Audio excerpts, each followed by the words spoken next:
Welcome to Flat Earth Smarts. So, you think the world is flat. For what it's worth, so do I. Why? It's simple. It looks flat, and there's nothing can be done to prove otherwise. If there was, the scientists would have done it a long time ago. The fact remains that they can't. So, where to from here? Let's get something out of the way before we go any further. It'll save the naysayers watching further. Flat Earth Smarts will not provide some magic proof that the Earth is flat. I came to Flat Earth a few years ago. Don't concern yourself with how, except to say that I was on board with this when the story broke in 2015, and it afforded me the luxury of being able to sit back and watch it unfold without the need to weigh up the arguments. So why this now? Because there's not enough hours in the day. You undoubtedly walked into this without expecting it. You didn't go to school to learn about the Earth being flat. You didn't attend a college course to find out about it. Most likely, you were bumming around on the internet or killing time on YouTube and decided that you'd have a look at this ridiculous idea and shut those dumb flat earthers up once and for all. If you're like me, you grew up on a globe. This is one of the few subjects that are taught from a start position of ridicule. How many of us heard those stupid people in the olden days thought the Earth was flat? Aren't they stupid? Well, guess what? It's 2016 and there's more questions now on the subject than there ever have been. I won't belabor you with them for a moment. As I said a moment ago, I don't have the magic proof, and I don't have a silver bullet that will kill the globe either. It's undoubted that YouTube's provided many of us, myself included, with lots of things to think about. So what's to be done with it all? There are not enough hours in the day to watch and think on all the people have to say on the subject. Maybe it's time to get smart on how we look into it. If you let YouTube lead you, you'll be bounced from one opinion to the next. None of them will agree with each other. Some will have good points, and some will be not so good. So, at the risk of sounding all biblical, how to separate the wheat from the chaff. If you've just come to this, perhaps the best suggestion is to turn off your computer for today. Go to bed with a warm drink, and wake up ready to start on it tomorrow. If you've gotten this far, one more night and a good sleep is not going to stop you here. You will not find the answers if you stay up looking for the one video that will answer the matter. When you wake up in the morning, you can start and you'll have the rest of your days to look for some answers. But before you do, there's a few questions that you can answer, and you won't find the answers on YouTube or on the internet. If you can answer these questions for yourself, you can steer your own way through this maze, and hopefully you won't be swayed along the way by anybody else. Can you put everything you've learned about the world to one side for a while and look at a subject with a clean sheet of paper? Can you accept that what you think you know about the world might be wrong? Can you accept that everyone makes mistakes, even scientists? Can you believe in something that nobody else seems to completely agree with, or that people think is plain dumb? Can you form an opinion based entirely on things that you have discovered for yourself? Can you hold a belief that is unpopular among the people that you believe you know well? Can you make a decision about a hot topic and defend it? While answering yes to these questions is a good indicator of how well you know your own mind, don't be put off too much if you're wavering on a few of them. Remember, you don't have to paint your beliefs on a banner and parade them down the local high street. First and foremost, they will be your answers, and nobody has the right to question them. Once you're settled in yourself, the journey gets a little easier. So, I'll leave this here for now and add to them as time goes on. Oh, I know you opened this expecting to find the clinching answers to all your questions, but like I said, I don't have them yet. But let's see if we can smooth the way. By the time you watch this, I'll have uploaded number 2, and you can start there. For what it's worth, let's hope you learn something towards navigating your way through the flat Earth.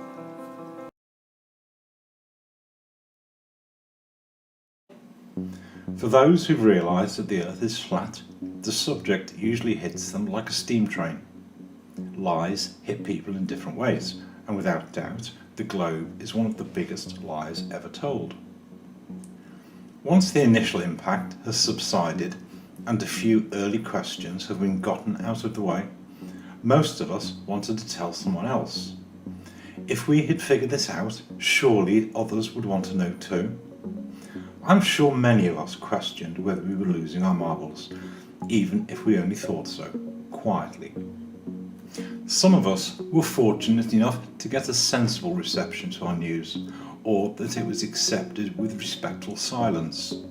Others have seen the total onslaught that comes from someone who still believes the Earth is a ball. And so I ask you to spare a thought, for a moment, for someone who still thinks the Earth is a sphere of some description.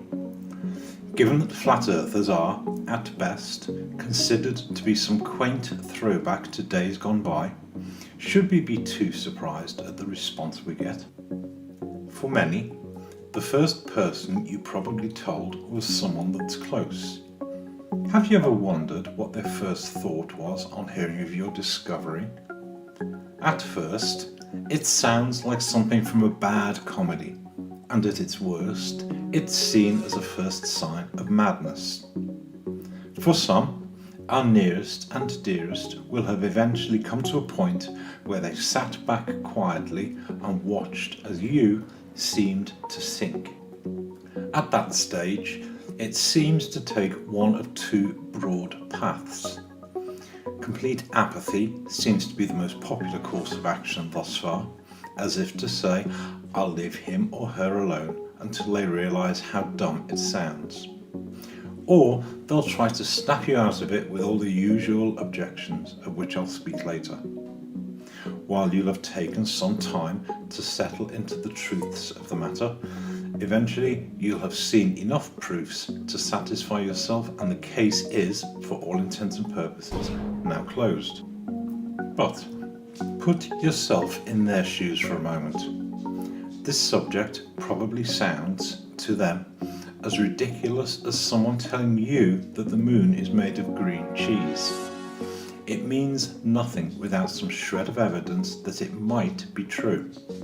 After all, isn't that what got you started in all of this? In many ways, to an unbeliever, this should be no different than meeting someone who believes in God. There's something somewhere that strikes us deep beneath the surface, and it's not an experience you can give to someone else. For each of us, something simply clicked at the right moment, and after that, we began to see the world differently. There's little doubt that each of us, in weighing up the evidence, eventually found the one thing that tipped the balance, and it's undoubted that it's different for each of us. Some think flat water is all the proof they need. Others are satisfied that telescopes can't see over curved horizons, and so it's because each of us is different that it's always a hard subject to prove to someone else. So if you took as long as you did to find your own proof, after the subject caught your attention, what makes you think someone else will believe you when you go to them? Remember, it's not that long ago that you believed we all lived on a ball flying through space too.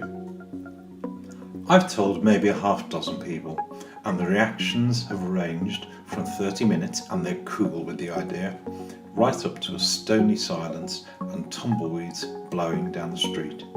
Yes, there are people who seem to think that they know the shape of the world, and for some reason they believe it is their mission to put the stupid flat earthers straight.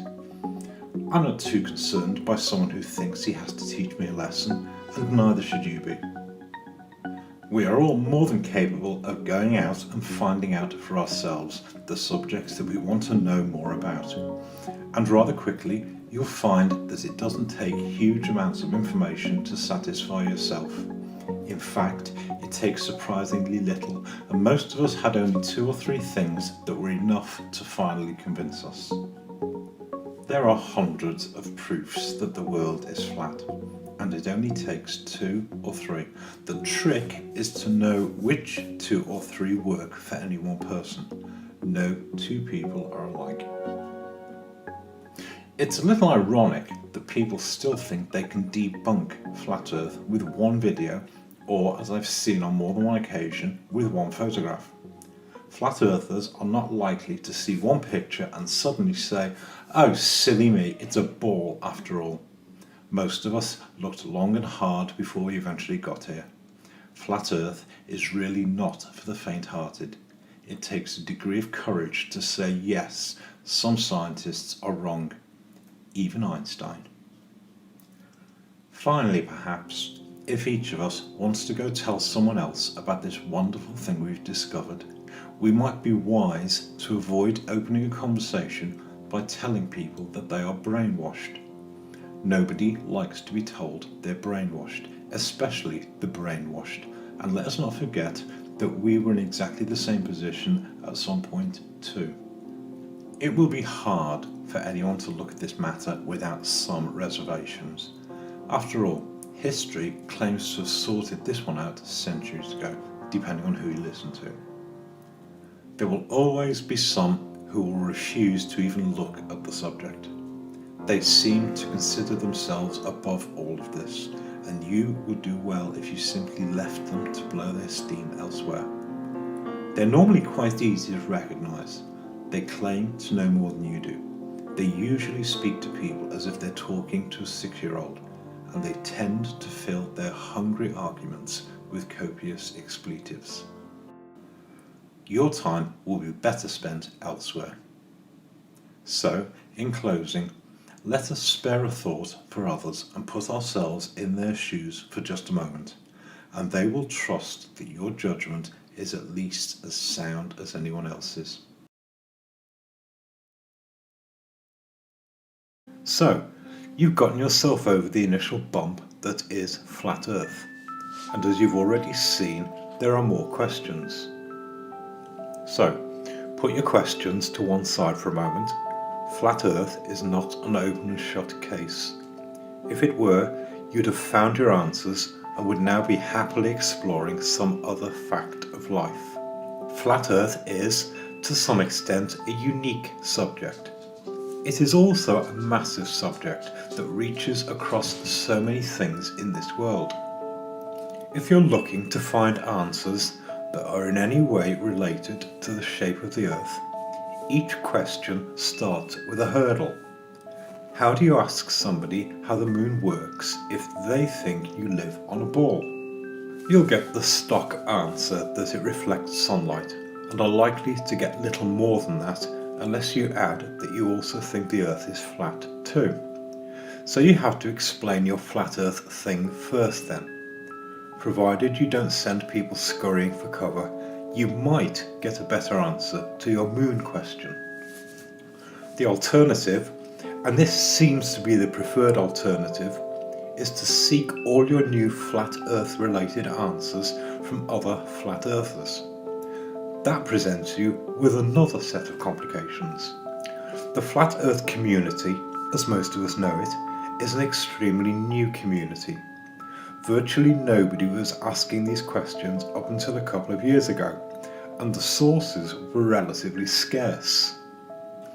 So you have questions that most people think are dumb to begin with. It can seem a little lonely at first. Here you have this wonderful new truth which most people want to tell everyone else about, and nobody to tell it to. There are enough flat Earth nutcases to go around, and some to spare. So which ones do you listen to? Let's be clear at this stage. As in all things, there is good and bad, and that's without the added complication of some who simply want to spread disinformation. You will, undoubtedly want to build your own list of people whose opinions you have learned to trust in this matter, and an unfortunate side effect is that we each build our own network of people. Indeed, if you read any good psychology book, you'll find that the factors on which each of us builds trust in someone else are too numerous to count.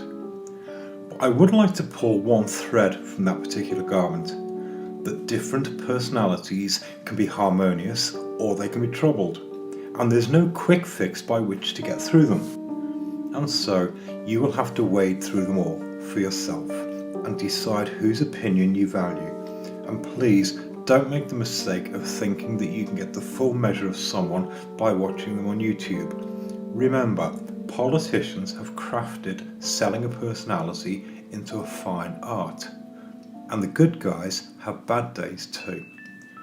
For some reason, Flat Earth has been co-opted into the truth movement, whatever that may be, and with it, people have attached a whole range of attributes and expect everyone to suddenly adopt them without question. Deciding that the Earth is flat does not instantly make you into an honest and upright citizen of the world, although it is granted that most flat earthers can smell the proverbial bull a mile away and don't care to smell it for long. In short, I'm sure there are some liars, murderers, psychopaths, and other dysfunctional personalities who think the world is flat too. One of the more unique qualities of the flat earthers is that they are not intent in finding a leader. The flat earth community, for want of a better phrase, is somewhat organic. Flat Earth does not have a head office or headquarters where great directives are issued and complied with. Where you go, and more particularly whose advice you choose to hear, is entirely up to you.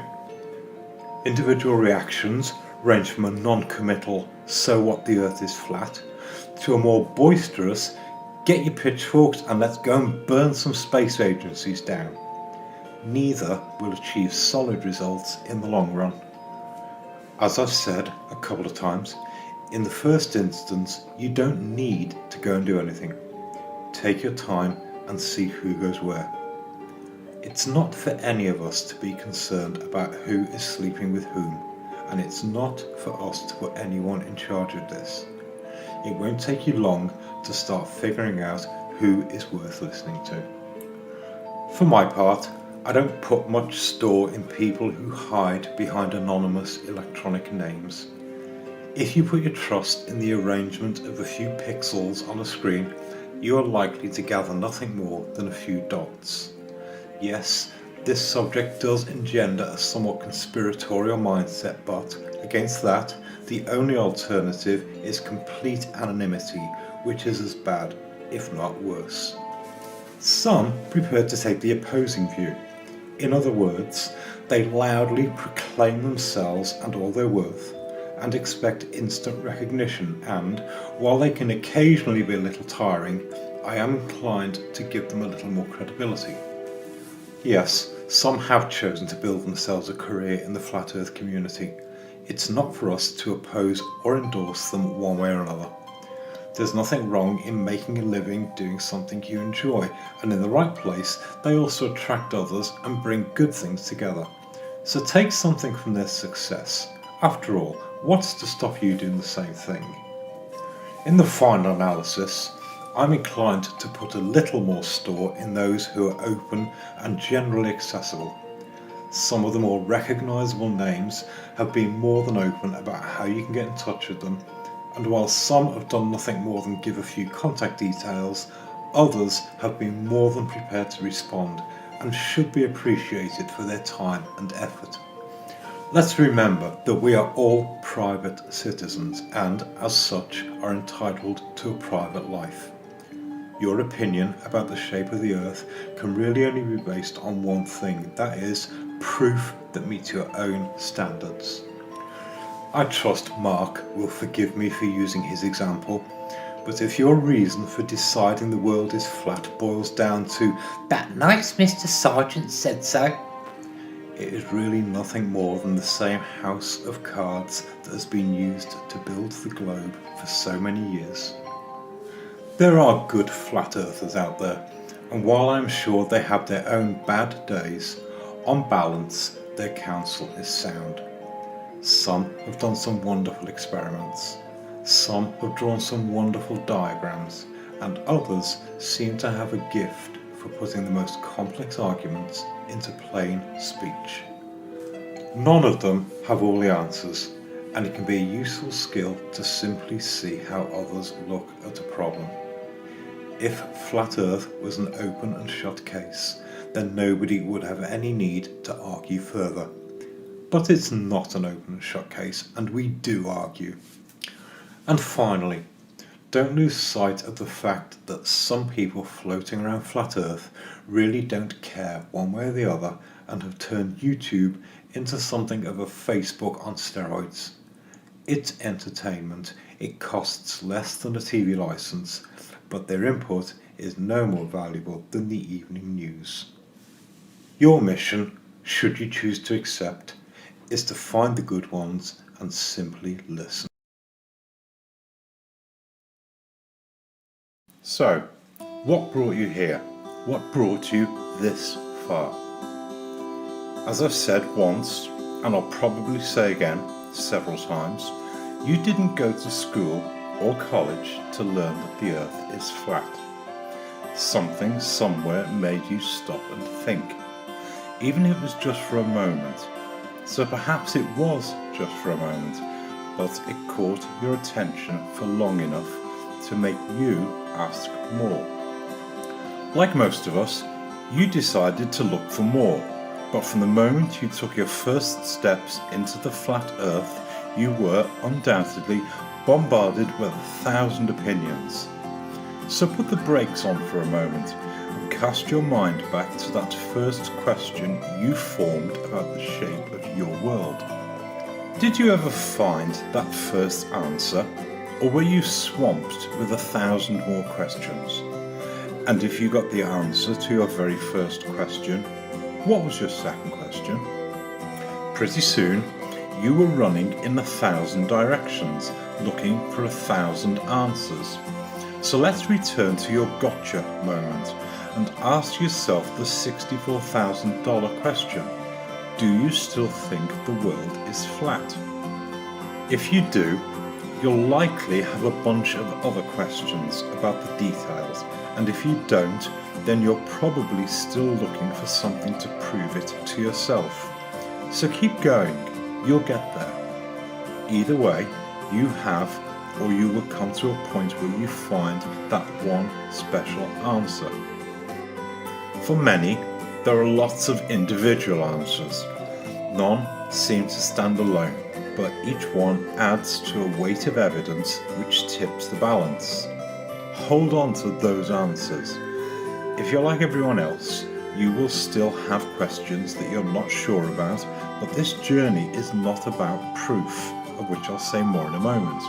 It's about you forming your opinion. Your opinion might not be the same as anyone else's. Your opinion might not be popular with everyone else. Your opinion might even be factually flawed in places.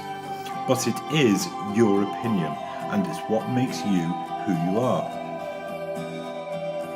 There is a well-founded axiom used in the civil law courts that states an opinion, which is all a court decision amounts to, is to be reached on the balance of probability. It's different to that of the criminal courts, where an opinion or verdict must be beyond reasonable doubt. The opinions that each of us hold in this matter need amount to nothing more than the civil court opinion and be on the balance of probability. For some reason, best known to the opponents of the flat Earth, their standard of proof seems to ask that it is beyond reasonable doubt. Whenever someone claims to debunk flat Earth, they demand scientifically verifiable and repeatable proof. To that, I say this is not a court of law. Whatever your opinion be, right here, right now, you don't need to prove it to anyone except yourself. What's more, you have the right to change it again if more evidence comes to light. The courts can be appealed, Why shouldn't you? So, for whatever opinion you hold on this matter at this moment in time, simply be settled in the fact that you hold an opinion. Period. Do you really think those who believe that we live on a little ball flying through space went out and proved that for themselves? Of course they didn't. So what right do they have to demand you prove anything to them? Just satisfy yourself, that's enough for now. If you reach the stage of holding an opinion, irrespective of whether you think the earth is flat or not, you're probably looking at what to do next. To that, I would say fasten your seatbelt. In short, you're about to discard everything you've been told about the shape of the earth. We all accepted the things we were taught in the past, and generally we didn't question them. But when we did question them, we just used the tools that were handed to us. How many of us went out at night and accepted that the stars we saw were little suns, billions of miles away, that looked like flickering dots in the sky? How many of us accepted that the world was created by some cosmic belch, or that we evolved from sea slime? How many of us think that we are genetically related to monkeys, gorillas, or even bananas? I'm not suggesting throwing the proverbial baby out with the bathwater, rather that we take a closer look at the world around us, and a closer look at the tools with which we do it. So what's the deal with the seatbelt? Once you start to look seriously into the shape of your world, you'll realise there are 1,000 different ways you can go, and 1,000 different things to look at. Your world will never look the same again. And for every discovery you make, you can take the credit for having discovered it for yourself. The stars will no longer be distant suns because your 5th grade teacher told you they were. I'll not spoil it for you. Go and look for yourself and see what you think they are. This is something that we should all have started to do when we were toddlers. And make no bones about the fact that it's not always easy to learn things. There's not always someone there to tell you the answer. At best, they will tell you their opinion, and we've already seen that it's nothing more than that. Perhaps a good place to start is with deciding which opinions you trust enough to consider. YouTube has attracted some wonderful people, but allied to that, it's also let a few unsavoury characters chime in too. Perhaps it's time to show a little discernment about who and what you listen to. There's more than enough information out there on both sides of the argument, but as in any good court case, it's for you to decide on the credibility of the people and evidence you listen to. I might chip in later with some of the people I've learned to trust, if I think they may help, but in short, this is something each of us must decide for ourselves. I'm just a voice behind a few pictures, and I'm as likely to make mistakes as the next man. If you want to learn something, start building your own collection of people whose opinions you value, and begin there. You deserve the best. Why settle for less? Yes, the flat earth does hunger for want of a map. But given that Mercator's masterpiece wasn't made until the 17th century, and even then it was only done to suit the powers that be, let's not be too harsh on those that have offered something else for the flatties amongst us. It doesn't take much of a search to find hundreds of maps that claim to show what the world looks like, but short of gathering a fleet of ships and a regiment of cartographers, you're not going to make anything amazingly different from those that are already floating around. In the first instance, and while it might not be popular to some of you who are listening to this, the first question is, do we really need a map?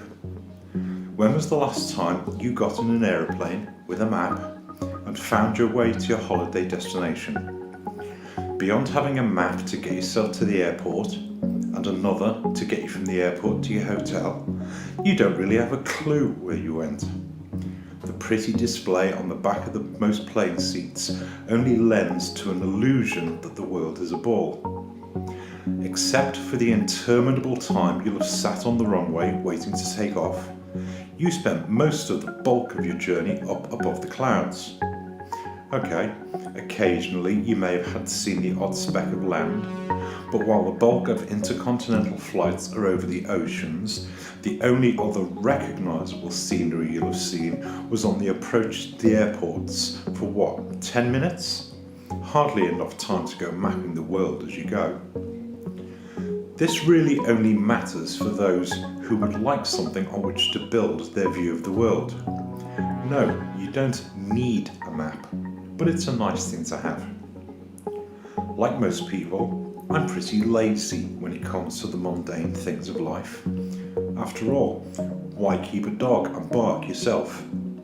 No, I'm not about to map the world, but between all those who've attempted to do so, there should be a fairly good idea of what's out there.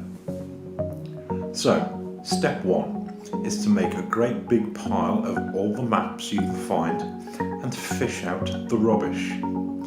It makes the pile smaller before going any further. I found that all maps fall into one of two broad categories: circular maps with the North Pole in the middle, and squarish maps with the North Pole at one of the edges or corners. But before we go any further, I ask you to consider one thing: the sense of scale that's needed when thinking about the maps of the world. I'll use one familiar layout for a moment, as that's all we need at this stage. If we take any of the circular maps with the North Pole at the middle, the world is essentially a disk with a diameter of about 25,000 miles and given an approximate surface area of about 490,000 square miles. Yes, the surface area is about 2.5 times that of the globe, but the extra is mostly oceans and ice. Going upwards, commercial aircraft are limited to 45,000 feet, or about 8.5 miles.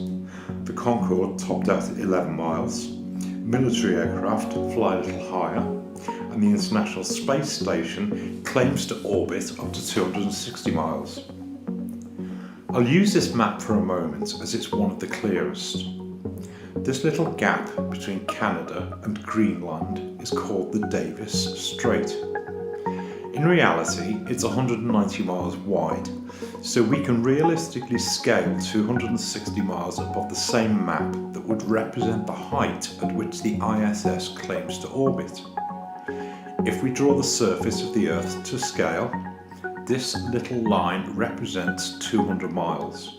So the blue circle shows how high above the surface 260 miles would be. It's approximately half the width of the Davis Strait again, and shows how high the ISS flies. So the total envelope of airspace in which we are free to fly around and look at the world is this grey area. Any mapping of the world would need to be made from within this envelope. It would be like walking into a room with an extremely low ceiling and trying to see what the whole room looked like from a single standpoint. Or, more realistically, it would be like trying to see the whole room while standing in the pile of a thick carpet. It's realistically impossible. You can try the same thing yourself with any of the maps that claim to show pictures of the world, including the globe itself. Ask yourself, how high can any of us really go before we start claiming to see the whole world at a glance? Or that we can see the curvature, if you still think we live in a ball. If you look closely at all the maps you can find, you'll see rather quickly that they all show roughly the same thing. Yes, some have bits missing, like islands, or in some cases the poles themselves, and others have variously squished the sizes of certain continents to make their own bigger than others. Yes, some men really do have a thing about size, but that's not for us to worry about for now. The two main contenders in this battle are the circular maps that have the North Pole at the middle, and the square maps that have the poles at one of the edges or corners. Samuel Rowbotham is not the only person to have made a flat circular map of the world. The circular maps include Alex Gleason's map from 1892, the Hammond's Air Age map that was made in 1943, and of course the United Nations flag that was made in the late 1940s, and this old French map that still has New Zealand attached to Antarctica. This layout has been known for centuries. There are many others that show the same layout, and whether you agree with them or not, they all seem to show the same land masses as each other and have been proven. For all intents and purposes, they work as practical layouts. It's dishonest to continue claiming that every circular map is based on Rowbotham's work. The square maps are a little more varied, but generally show the poles at one of the edges or corners. I'll not belabour you with the magic twilight zones where the sun and the moon fall off one edge and pop up on the other, as we have no credible reason to believe that fact. And if you're serious about finding a working map, it will be disingenuous to hide behind some vague notion of a creator to support this particular flight of fancy. I'll use Alex Gleason's map as the circular layout, and I'll use Mercator's map to pattern the square maps. I'll deal with the other variations as we go along. I used Gleason's map because it's probably the cleanest circular map we have for the time being, and while Mercator's map has been variously pulled and pushed in a variety of directions, it's fairly easy to figure out what goes where. You won't have to look very far to realise that all the maps in either category have their differences. In most cases, they are small islands that are missing, and some variation in the land masses, but it's not hard to find your way around them. So what's the difference between the two? In short, Mercator's map and its variations are square or rectangular and have the poles at one of their edges or corners. The Gleason's map and its relatives are circular and have the North Pole at the middle. There really is nothing that varies outside of these broad guidelines. It's not hard to see how they relate to each other. Most of the time they are passed off as projections, and we go round in the same circular argument, getting nowhere. So let's step away from the maps for a moment. The 1950s seems to have been rather busy for those who are interested in the shape of their world. Between chucking nuclear warheads up in the sky to try and bust a way through the roof, and the various expeditions to the South Pole that resulted in a few frozen explorers, we seem to have sewn things up quite nicely by the 1960s. And by the end of the next decade, we seem to have answered the problems with the roof by telling people that we sent a few guys to the moon. There was perhaps one small wrinkle in the plan though. Kept away from the roof and the edges, the only flaw might be the North Pole. By the 1950s, it was considered to be a done deal. It had been explored several times, and aside from a few polar bears and a ton of snow, there wasn't much up there to see. Even Father Christmas had migrated to Lapland and was nicely tucked up out of the way with his elves. But the North Pole might still give the game away, especially as air travel was becoming easier. So what's so important up there that we might want to see? A cursory look at most world maps seems to suggest that there's nothing up there but water, and lots of it. Perhaps the explorers had paddled their way up there. So how did they stop anyone else sticking their noses in? Let's go back and see what they were up to. By the mid-1950s, the prevailing worry was that those pesky Russians might start lobbing missiles over the North Pole into Canada and the US, and to combat their formidable enemy, the Americans decided to build a great defence line called the Dew Line, from which they could see incoming missiles, real or imagined. The Dew Line runs from the extreme western limit of the US at the Bering Strait across the top of Canada, just below the Arctic Circle, to the eastern coast, then over the Davis Strait to Greenland. A nice long line across the top of the northern hemisphere. So, to return to our mapping puzzle, where would the dew line be on a flat map? Any map where Canada is not facing Russia makes the dew line entirely pointless. In every case, it renders the square maps pointless, excepting those that use the twilight zone argument, which would need everyone to rely on falling off one side, missiles and all, and popping back up on the other side in the same instant. The only layout that works for a map of the world to include the dew line is to have a circular map on which Canada and Russia face each other across the North Pole. Of course, it would be dishonest if I didn't bring the globe back into the picture as an alternative layout, but it seems that the only workable layouts are on the circular maps, or it's back to the globe again.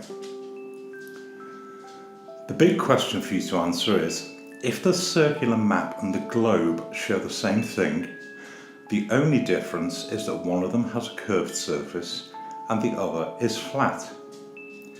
People seem to recognise the similarities between them, but for some reason Antarctica seems to puzzle some who can't quite grasp how a deep circular boundary has been condensed into a single landmass. It's almost counterintuitive, so I propose an exercise that I did when I first came to Flat Earth.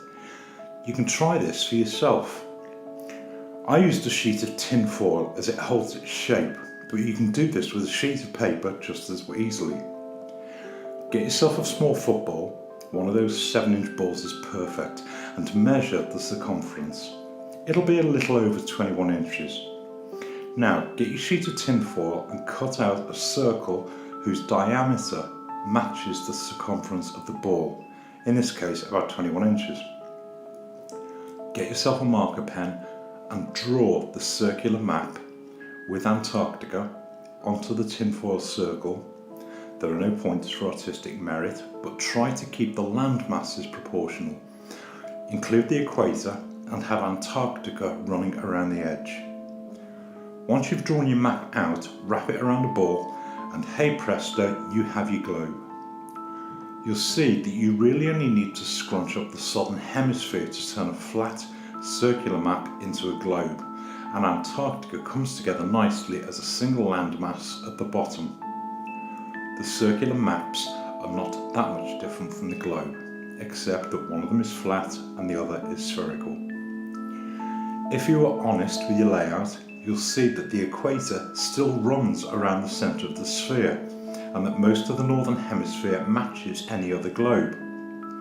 The only real difference is in the southern hemisphere, where the land masses will have been reduced a little bit, but since most of the southern hemisphere is made up of oceans, nobody could really tell the difference in real life. For what it's worth, I'm content that the dew line disproves all the maps that have the North Pole at one of its edges or corners. So we are really reduced to one of two models, the circular layout or the globe. You decide. And while you do so, I've got something else you might like to consider. For anyone who's seen the numerous broadcasts by the space agencies, especially NASA, you'll probably recognise this diagram. It's usually displayed at the front of the mission control room during the missions themselves. Specifically, I'd like to take a look at the ground track of the spaceship. For many years, I was content with the assertion that it showed the ground track of a rocket flying in a straight line around the Earth. But after buying a globe and tracing the path, it was fairly easy to see that the path was anything but a straight line. If you watch the track from takeoff in Florida on a globe, it flies northeast up towards Britain, then flies southeast over Europe and down under Australia before flying northeast back up to the US. What's it doing flying all the way up past England, then down to Australia? Sightseeing? You can trace that path on a globe as many times as you want. It will never project a straight line. But suppose the Earth to be flat and the circular layout is used. The standard globe model has the Earth divided north to south by 36 longitude lines. Each of them are 10 degrees apart. The meridian line is at Greenwich in London. And if we transfer the same 36 lines onto a circular map, each line runs from the North Pole to Antarctica. The equator makes a good reference point between the two models. Back in globe land, suppose we measure each point on the Space Shuttle's path as it crosses each line of longitude.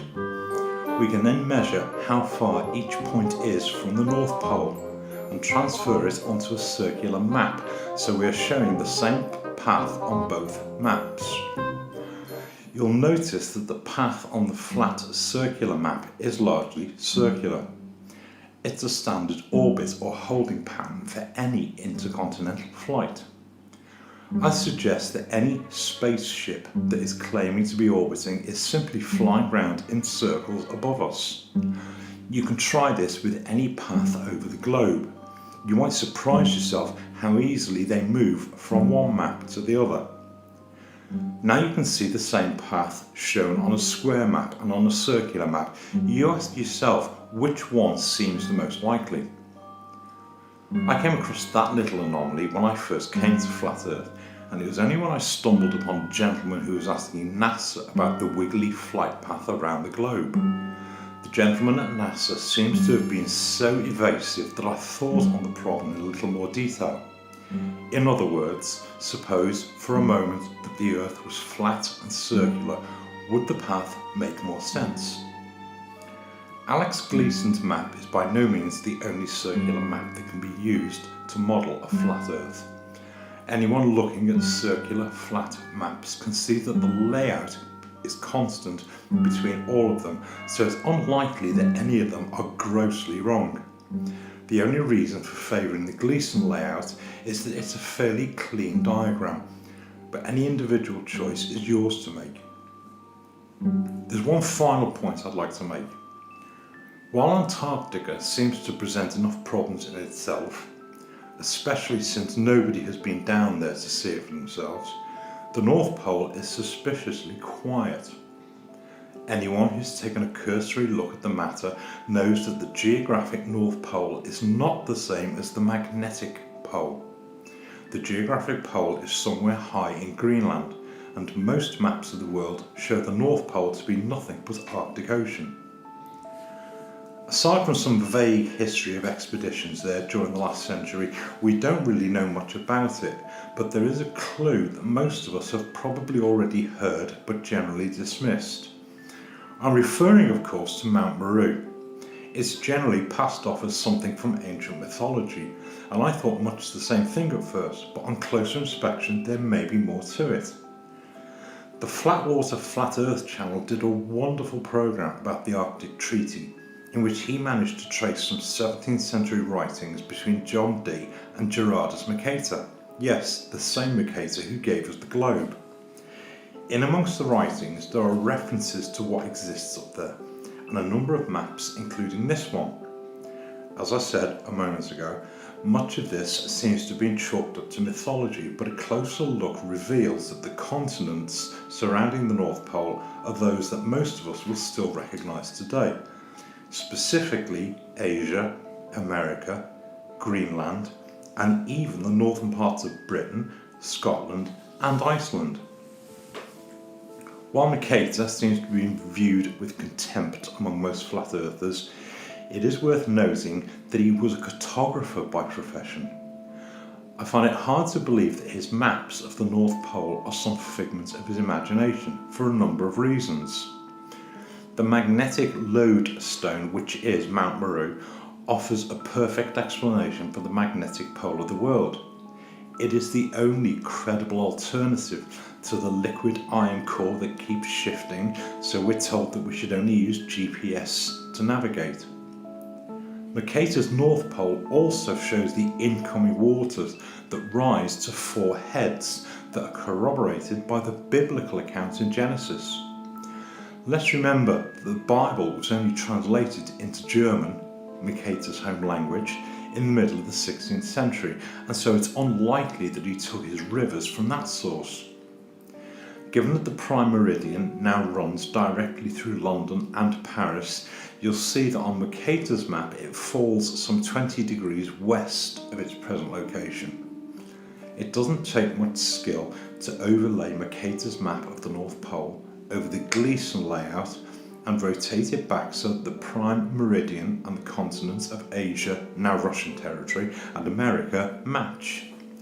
The net result is a more complete map of the land masses and a North Pole on a flat circular world. I've taken the liberty of retracing the layout to make a single map of the land masses and to provide a single reference that might be used until something better is created. I've also added one more inclusion from the Gleason map because I've not noticed it anywhere else. In the bottom right hand corner of his map, Alex Gleason notes that during the December solstice, when the sun is at its most southerly point, there is no sunlight beyond 80 degrees south, and so everything beyond that point is in perpetual twilight.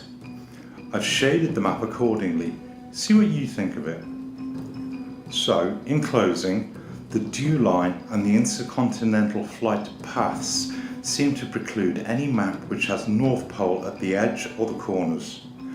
The only models that work are those which have Canada and Russia facing each other across the North Pole. The only contenders are the circular layout and the globe. That's your decision to make. It's a little late in the day for people to still be claiming that without a map, the flat Earth has no case to answer. It may well be countered with the same assertion that the globe doesn't have one either. The surface of the Earth, whichever model you choose to use, is too big for anyone to go out and map it in its entirety. For now, we will make the best we can from the information available. The world that you think you know has very much been hidden before your eyes. Globe or disk, it is limited by the Arctic Circle and the Antarctic Circle. You're kept very much in the middle. I don't go a bundle on numerology and gematria, but that's not to say I don't find it interesting, and I'm reasonably certain that many of the hidden things in this world are hidden by people who really do put their faith in the arrangement of numbers. So, to that, let me add an observation that while many notice that the tropics of Cancer and Capricorn are at 66.6 degrees from the mapped poles, it's also worth noticing that the Arctic and Antarctic circles are at a very precise 66.33 degrees from the equator. What do numbers have to teach us about the people who gave us the globe? Thanks for listening.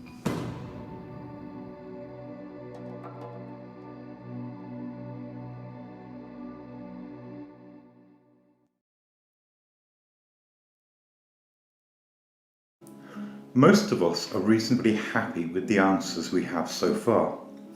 The flat Earth seems to be holding up well, so I ask you to think back to the globe for a moment.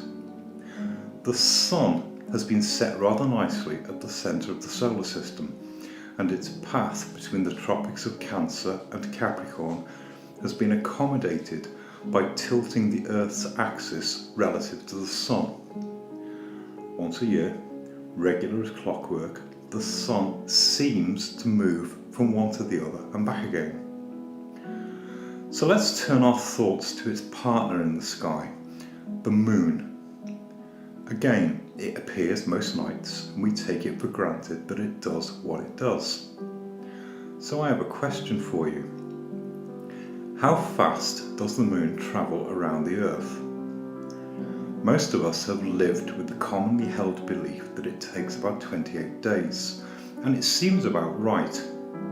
We've all heard about the lunar month, and it seems like a good idea, but when did you last take a good long look at the Moon? Most people think that the moon takes a month to travel around the Earth and that it travels west to east. After all, each night it's further east than the night before. But rather than checking from one night to the next, how about going out and watching it for a couple of hours in one night? Do you notice something? Yep, it's going the other way. The moon actually goes round the Earth in a little over 25 hours, slightly longer than a solar day, and so it seems to lag behind the sun. We've all heard the old stories about the tortoise and the hare, used to describe how one is slower than the other. So the appearance that the moon is travelling in the opposite direction to the sun only occurs when we're too impatient to watch the moon for a few hours. Alright so far? Here's the kicker. The moon also travels from Cancer to Capricorn and back again, but it does so in 1 month. Yeah, go and take a closer look. Did you ever wonder why the moon moves north and south over the month and then comes back again? It's kinda smart, but let's not let it slip under the radar. If you've gotten your head around flat Earth, this shouldn't faze you too much. It really is no different to what we know of the sun's movement, except that it does it every month rather than once a year. Give this one to the Globers and see what they make of it. They're still not sure where the moon came from, so don't hold your breath, but from a global point of view, it looks like this. By the space of 1 month, the moon moves from here to here and back again. Don't take my word for it, go check it for yourself. If you go to timeanddate.com and step through the day by the hour, you'll see it for yourself. It's slightly slower than the sun. You can then watch it over the next month and you'll know where it's going from day to day. Once you see how fast the moon moves around the Earth, the moon phases reflecting sunlight are senseless. For the globe, the moon mimics the movement of the sun, and there's a big difference. The movement of the sun is claimed to be caused by the tilt of the axis of the globe relative to the sun. The moon has no such claim to rely on. Any claim that tides affect the moon mean nothing to any of this. There is no correlation between the tides and the tropics. The tides just don't change that fast or as regularly. It simply doesn't work anymore. So there you go, a riddle to be figured out. Take it to the globe, see what it makes of it. They're surprisingly quiet on the matter. On a globe, it has no explanation. The link between the tides and the moon is on life support. Maybe this warrants a closer look. Thanks for watching.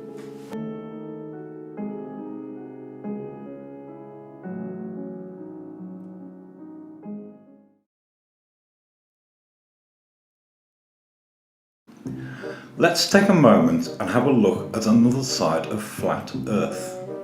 The title has nothing to do with bad language, although it is perhaps worth thinking on for a moment. It's not really for any of us to call someone out about their use of bad language. I come from a decidedly working class background. Some of you may even hear the hint of an accent in my speech, so I'm not particularly bothered by other people's use of bad language. At times, and used in the right context, the odd curse word can be extremely effective, but if we believe we have something to say to others, should we not bear in mind that they might not be so understanding?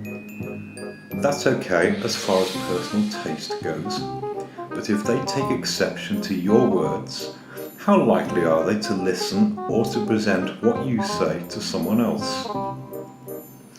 I'll spare you the "think of the children" plea, but how many people would present a well-reasoned argument by a guy who tells us that their opponents are effing retards? How important is it to you that the things you have carefully crafted into a fine argument are then heard and understood by as many people as possible? Are we shooting ourselves in the foot before we've barely left the ground? But enough said on that, otherwise I begin to sound like my grandmother. So on we go to deeper things. It takes little more than a quick glance into the realms of science to realise that it's been swamped in technical terminology. Yes, there are times when certain terms have very specific meanings, but in many cases, technical terms do nothing more than mystify a subject.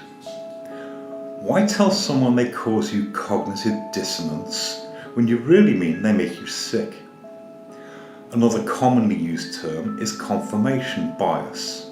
Again, some psychobabble term that simply means favouritism. Aren't megacriometeorites simply big hailstones? And isn't Gegenschein just moonlight? Let alone the fact that it's not even an English word. For our communication to be effective, it needs to be understandable. If we want to convey our thoughts and ideas to someone else, why do we not say so simply? 21st century humanity seems to be suffering from a chronic case of big word disease, and one wonders why we should use one syllable if three might make us sound clever.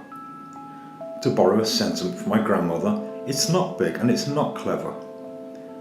There's something else that we seem quite happy to do, and that is to abbreviate things or to use initials to the point that one needs a dictionary to follow a conversation. I really don't want to turn this into a NASA bashing. I think they've done that quite well enough for themselves without me adding to it. But consider that we have everything from the Discover satellite that's not even spelt the way it's spoken, and implies that it's out in the cosmos finding lots of new things that are then boldly announced before the world. Go and have a look at the Discover satellite and see what it's really doing. You'll soon realise that it's not some guy snapping the wonders of the universe on his iPhone and sending them back for all to enjoy. At best, it sends a bunch of metadata back down to the guys on the ground, and they turn it into something straight out of Photoshop, depending on how they choose to interpret it on the day. And I'll spare you the various translations of the word NASA. Take a cursory look around. You'll find it. Then ask yourself why an organisation, spoken of in glowing terms, chooses a name for itself from an old Aramaic word meaning deception. Perhaps a little more chilling is the fact that the Vatican spends a considerable portion of its wealth to sit on top of Mount Graham in Arizona inside a giant telescope called Lucifer. What are they thinking?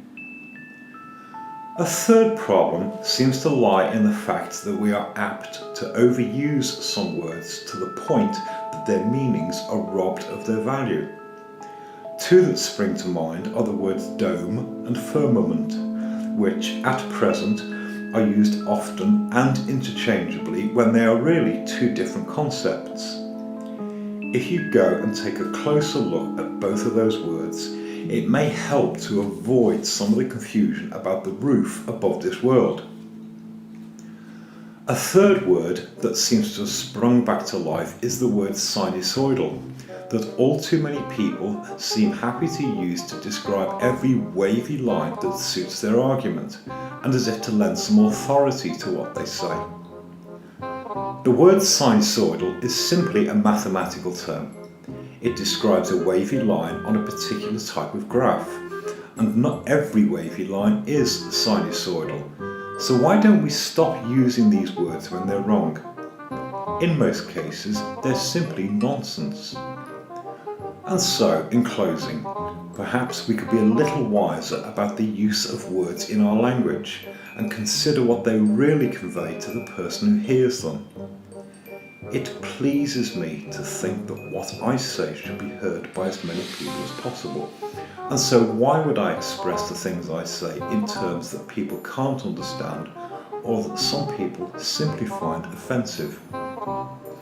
Next time you listen to someone's explanation of the world around you, consider also the nature of the words they're using. A closer look might yield better results from the meanings of some of the words they use. Thanks for listening.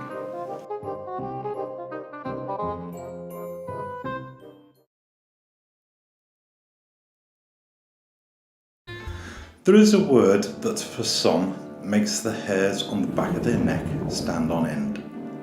It shocks some people and has others reaching for the first chance to change the subject and talk about something else.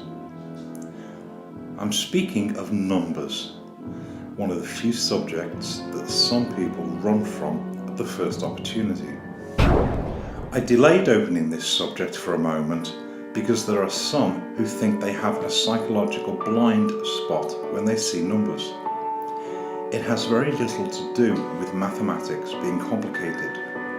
Most people who have an aversion to mathematics have usually been told at some point in their lives that they will never understand it and that they are in some way psychologically incapable of grasping it, or they have some blind spot for numbers.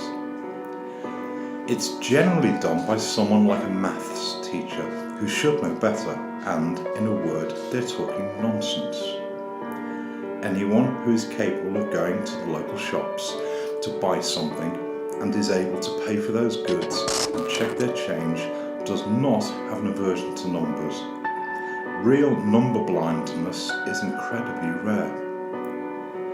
Average day-to-day mathematics is not complicated, and as I've said, anyone who tells you that it is talks nonsense.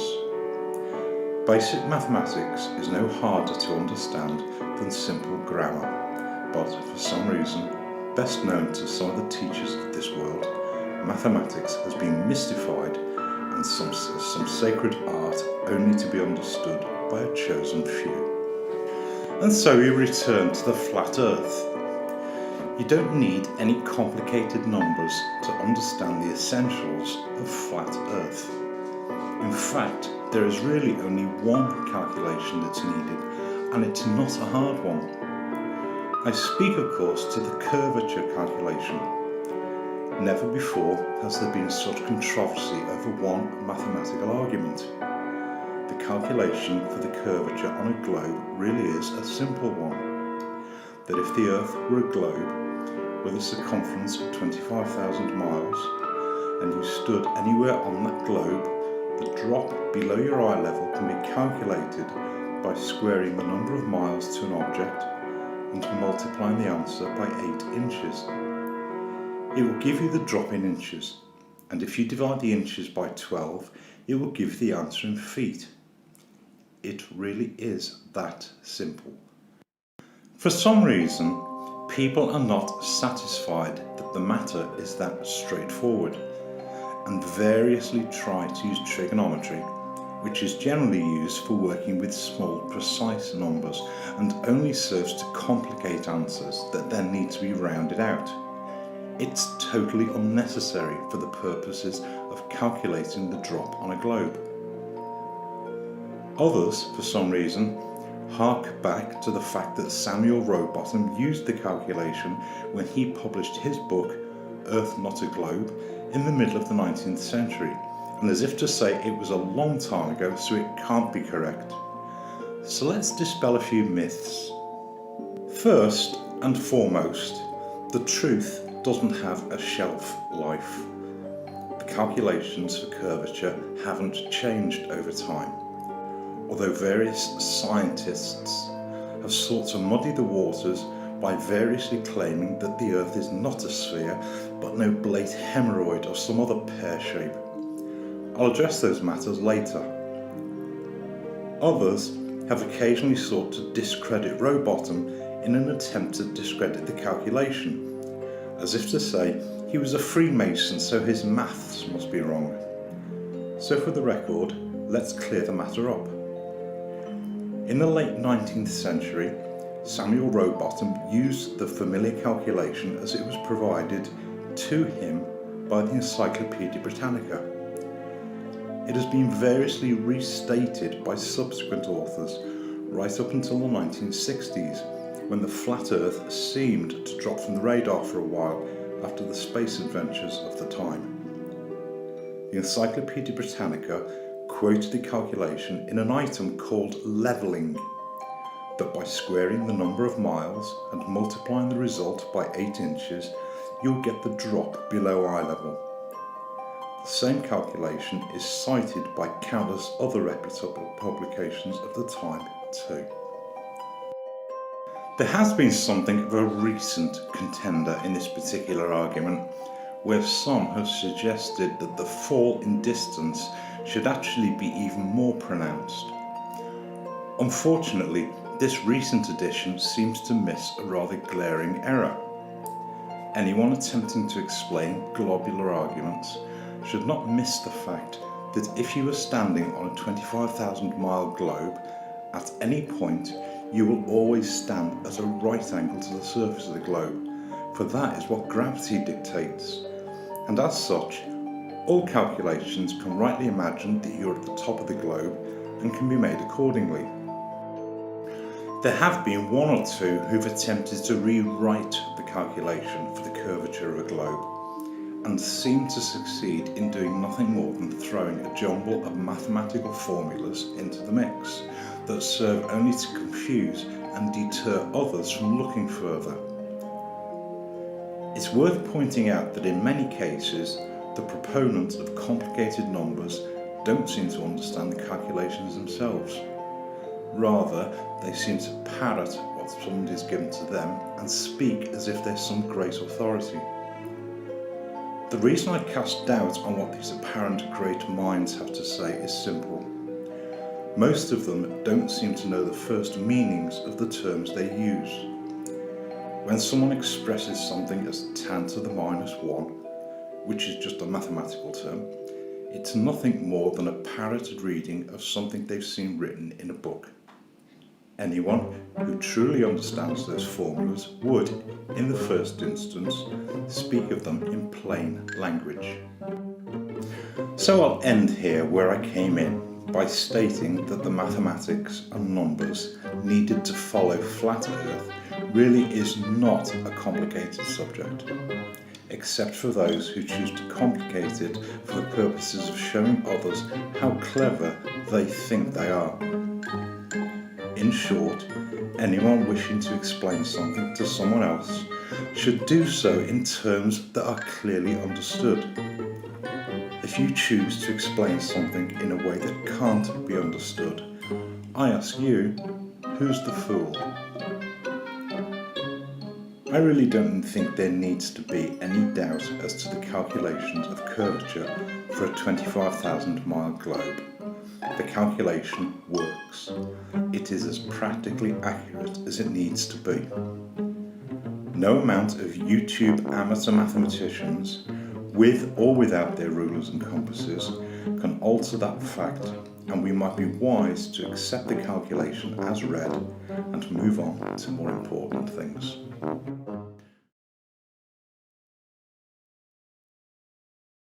It looks like this mapping puzzle is not going to go away. The objection that is regularly thrown at flat earthers is that without a map, there's no case to answer. And I recall saying some time ago that we don't need a map, but it's a nice thing to have. So let's try and pick this up where we left off. For those of you who've listened so far, you may recall that back in episode 6, I showed why I thought the flat circular layout provided the only realistic alternative to the globe. The dew line that was built across the top of Canada seems to preclude all the flat earth maps that have the North Pole at the edge or at one of the corners. I also recall saying that I've seen no credible evidence for the giant waffle that needs everything to fall off one edge, missiles and all, and pop back up on the other edge. So I'm inclined to dispose of the giant waffle post-haste and move on to more important things. The story so far seems to suggest that the only real layouts that might work are the flat circular maps, or it's back to the globe again. they seem to show the same thing, except that one of them has a curved surface and the other is flat.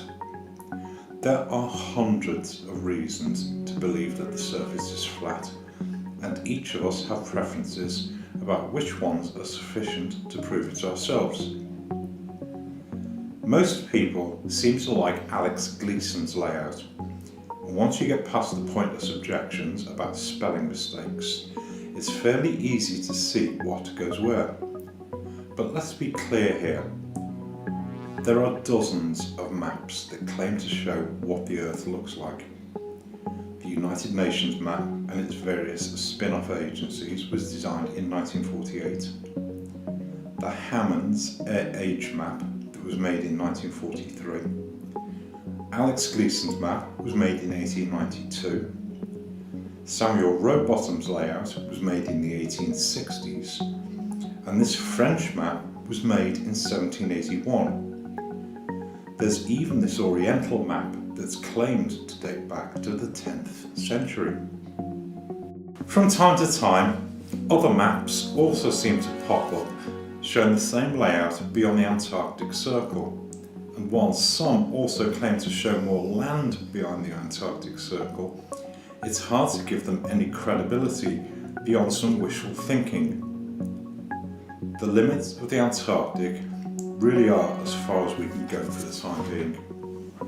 It seems that the world that's bounded by the Antarctic Circle shows a fairly consistent layout, but there are one or two things that need looking at a bit more closely.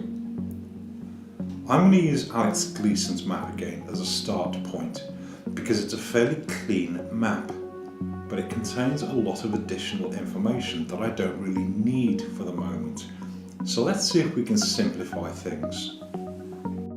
Alex Gleason's map is claimed to have been created as the basis for a timekeeping device that he patented at the end of the 19th century. And while it's an interesting proposition in itself, we really only need the mapped land masses for the purposes of building a map of the world. Most people recognise it as it stands, but let's see if we can clean it up a bit more. The first thing is to trim the extras away for a moment and rotate the map so that the prime meridian runs down from the middle. For anyone who can't hear an accent, I live in the UK and I've grown accustomed to working with the map this way around, but you can turn it any way that suits your purposes. To simplify things further, I've retraced the layout so that we can concentrate on the land masses and add the bits we need as we go along. It shows the land masses that most of us recognise, with the Antarctic running around the outside edge and the North Pole at the middle. I've also taken the liberty of putting Mount Meru back at the North Pole and based on Mercator's map as an alternative to the blank, empty space that the globe seems to suggest. One of the ways by which the detractors seem to explain this layout away is to claim that it's nothing more than a projection of the globe. If you believe that the world is flat, I would suggest that it's really what Alex Gleason states it to be. It shows the world as it is, and that in reality it is the globe which is a projection of the flat circular world. This layout does still present us with a few problems though. Specifically, that some of the distances still seem to be off, and perhaps some of the land masses are not quite where we think they are. I suppose the first place to start is to take a closer look at the scale. If we go to the bottom of Alex Gleason's map, there's a scale that most of us have seen, but not really thought about too closely. Nowadays, most people seem content to accept the metric unit of kilometres as their basis for measuring distances, but they're a fairly modern contrivance, and hopefully most of you still have a working sense of miles. Alex Gleason's map shows two scales, side by side, using nautical miles and English or land miles. Nautical miles are generally used for navigation at sea or in the air, and need not concern us too much here, except to say that they are built on the globular model, that used the stars to navigate out on the oceans where there were no recognisable points of reference. Modern GPS seems to have done away with much of that, although any good navigator will understand the difference. Nautical miles also work well for the globular model, which uses units that are multiples of 60 that work well with circles but are not much use anywhere else. If we look a little closer at the scale, you'll find that there are 60 nautical miles for each circular degree, and is convenient only because the degrees on any circle are subdivided into 60ths and the units work well together. All circles are divided into 360 degrees. Take a look at any protractor and you'll see that they're all the same. The scale on Alex Gleason's map shows that each degree on the map corresponds to 60 nautical miles, but a closer look shows that 60 nautical miles is the same as 69 land miles, with which most of us are reasonably familiar. So each degree on the map is equivalent to 69 miles. I'm going to work with land miles as it's something that most of us are familiar with, and most of us could go out and get some sense of how big a land mile really is. There are many circles on Alex Gleason's map, but there are only two places on the layout where we can define a scaled circle around which we could measure out 360 degrees, around the edge and around the equator. Using the scale on his map, 360 degrees, where each degree is 69 miles long, would give us a circle that measures 24,840 miles. Is that figuring any bells? It should do.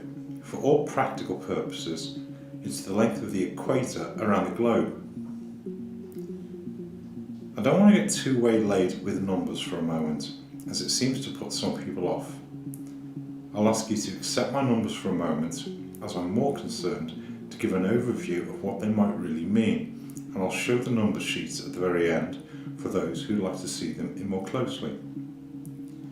I'm not one for coincidences, so if the length of the equator on the flat circular layout is the same as the globe, we might be heading in the right direction. Let's see where they go. If we accept that the equator is the right length, it means that the diameter of the circle that is bounded by it would be a touch under 8,000 miles, and so the diameter of the whole flat circular layout would be a touch under 16,000 miles. One step on from there would give us a total circumference for the flat circular world as a shade under 50,000 miles. It's interesting if you take a look back at the voyages of James Cook and see how long he took to sail around the Antarctic. When most of us first encountered the flat Earth, we generally accepted polar distances as given, and one of the biggest criticisms to date of the circular map is that it seemed much bigger than the globe, 2.5 times bigger to be precise. But if we now use these smaller figures, we can work out that the surface area of the circular map is roughly 196 million square miles. A cursory search for the surface area of the globe will show that it's pretty much the same size. There will undoubtedly be a few detractors who will shout that the globe is about 500,000 square miles bigger. So to provide some context, 500,000 square miles is about the size of Sweden. The difference between the two models is the size of Sweden.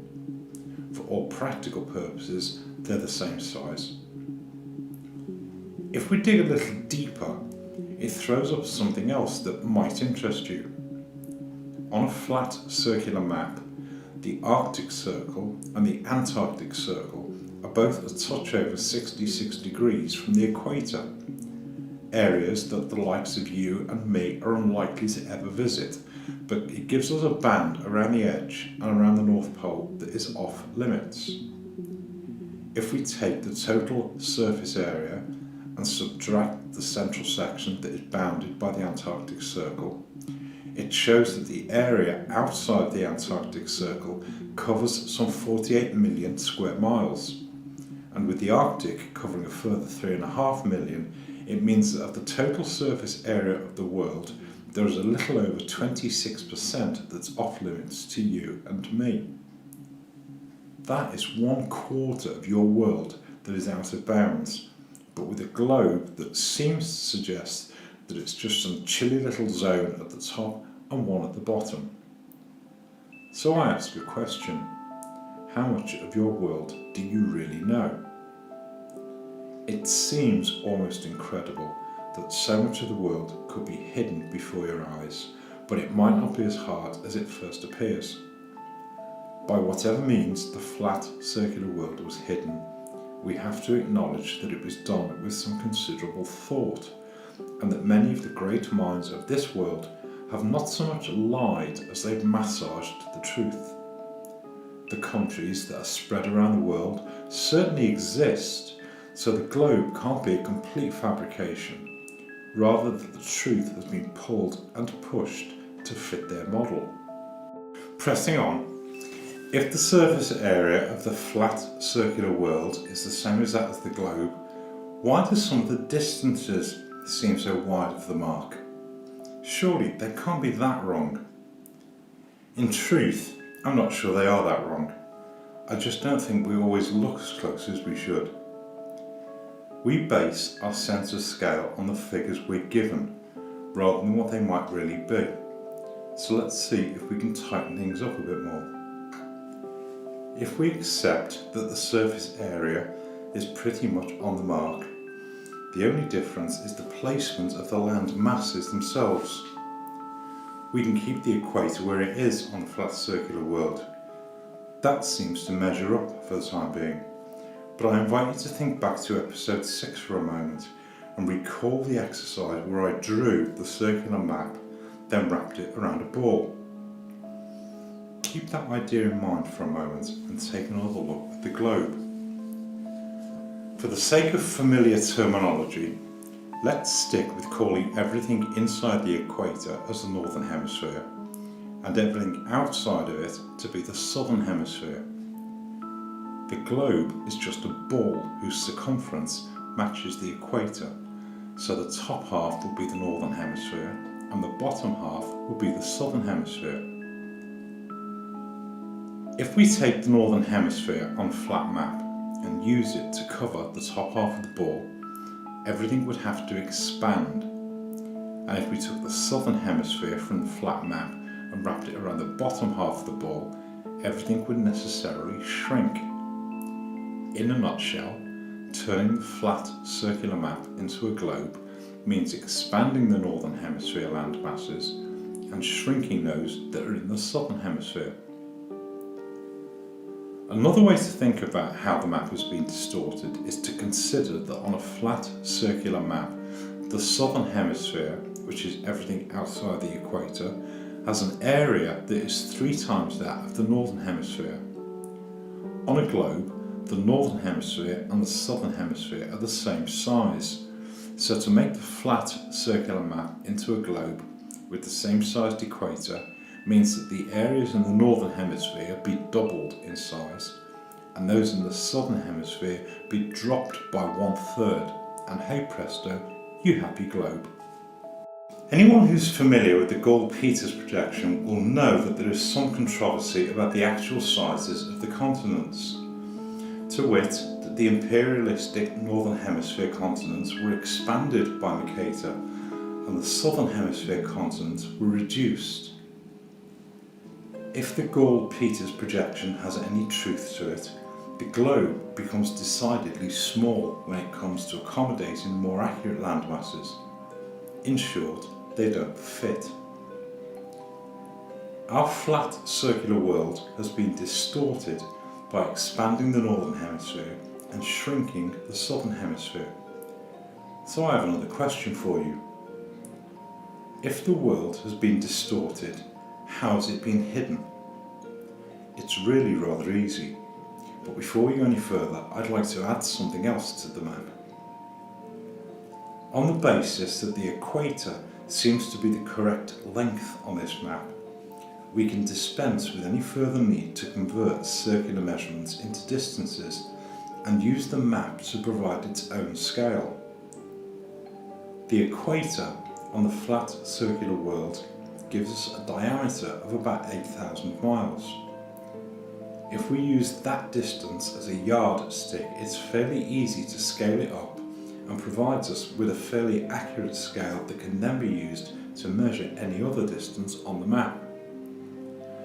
I've used this one and split it down to 1,000 mile steps that can then be used to measure the flat distances between points on the map. I've also marked off the distances in kilometres for those of you who prefer metric units, but I'll continue using miles for the sake of continuity. It seems that the illusion has been to make the northern hemisphere appear bigger and the southern hemisphere to appear smaller than they actually are. So to go from the globe back to the flat circular map needs only that we shrink the northern hemisphere land masses and expand the southern ones back to their proper sizes. If you think for a moment about how we navigate around the world, on the land most of us don't generally travel far enough for the distances to be noticeable, but in the air and over the oceans it's another matter. On the oceans and in the air we never travel directly from A to B. Aircraft and ships are confined to very specific flight corridors and shipping lanes. With the exception of short domestic flights by private pilots, pilots don't plan the details of their route beyond putting the destination into a computer called a flight management system, which then controls the plane over the route that it's taken. Flights in the northern hemisphere can very easily be made to appear to be longer than the distance from A to B. The southern hemisphere is a little different. There are no shortcuts on the flat Earth, so the southern hemisphere is generally hidden by routing almost all air traffic into the northern hemisphere and then back out again. The travel time is so stretched that it's hard to establish exact distances.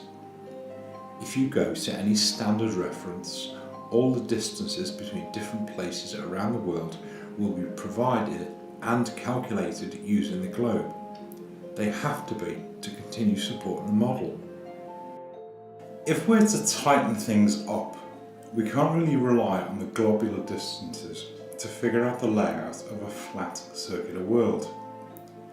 There have been one or two people who've tried to figure out what the map looks like, and all seem to run into problems when things didn't fit.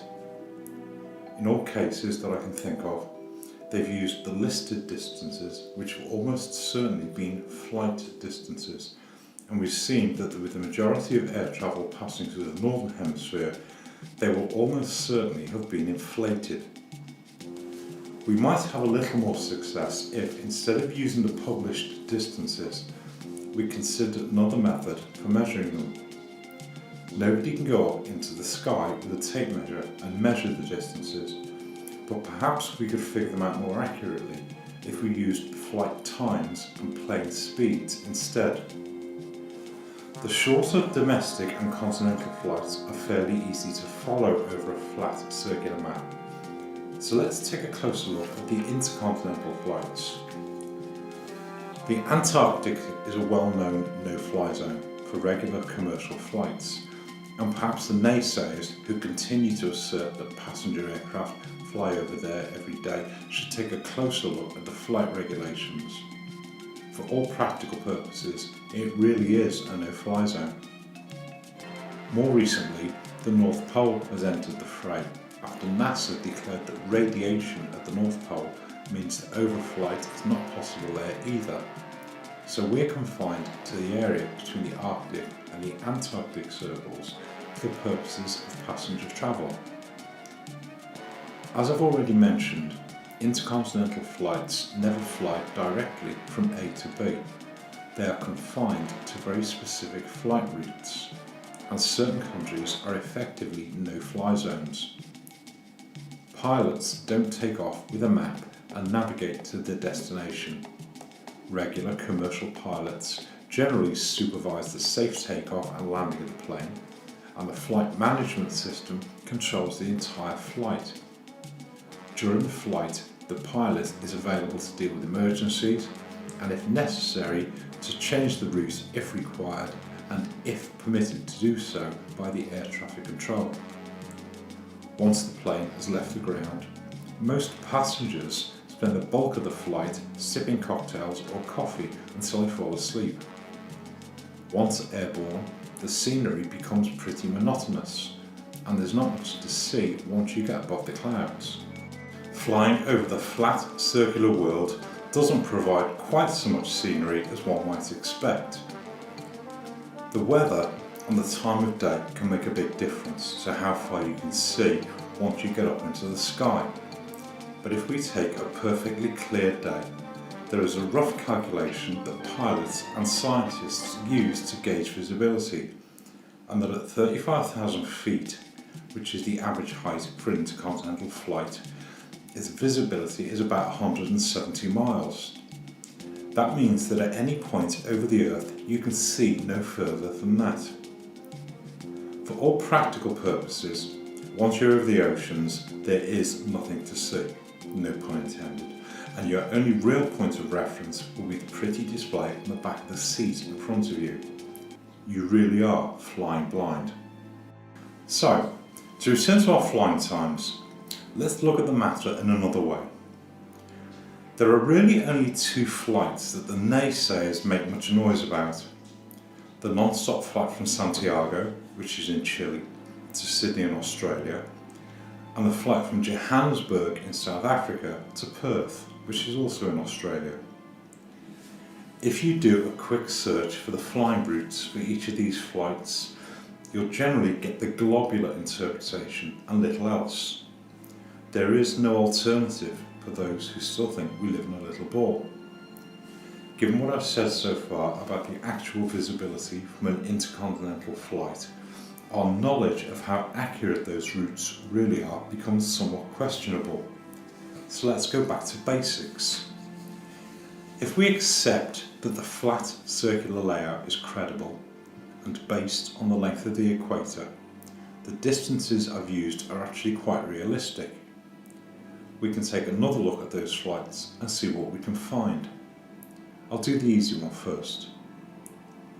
A direct flight from Johannesburg to Perth can be measured to be about 6,700 miles. The service is provided using Airbus A340-600 aircraft that have a top speed of 608 miles per hour. The flight is scheduled to take 11 hours and 10 minutes, which means the plane can cover 6,789 miles with no appreciable help from tailwinds. A direct flight from Santiago to Sydney is a bit more demanding. The scale distance can be measured to be about 9,700 miles. The service is provided using Boeing 747-400 aircraft, which also have a top speed of 608 miles per hour.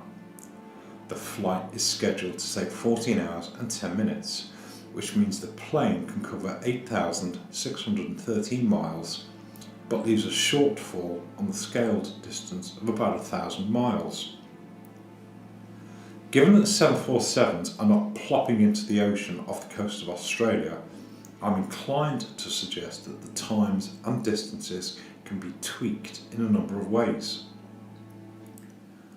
I based all the calculations using the published specifications and suspect that they probably have tolerances over and above those that are given, and so planes probably fly a little faster or when not fully loaded.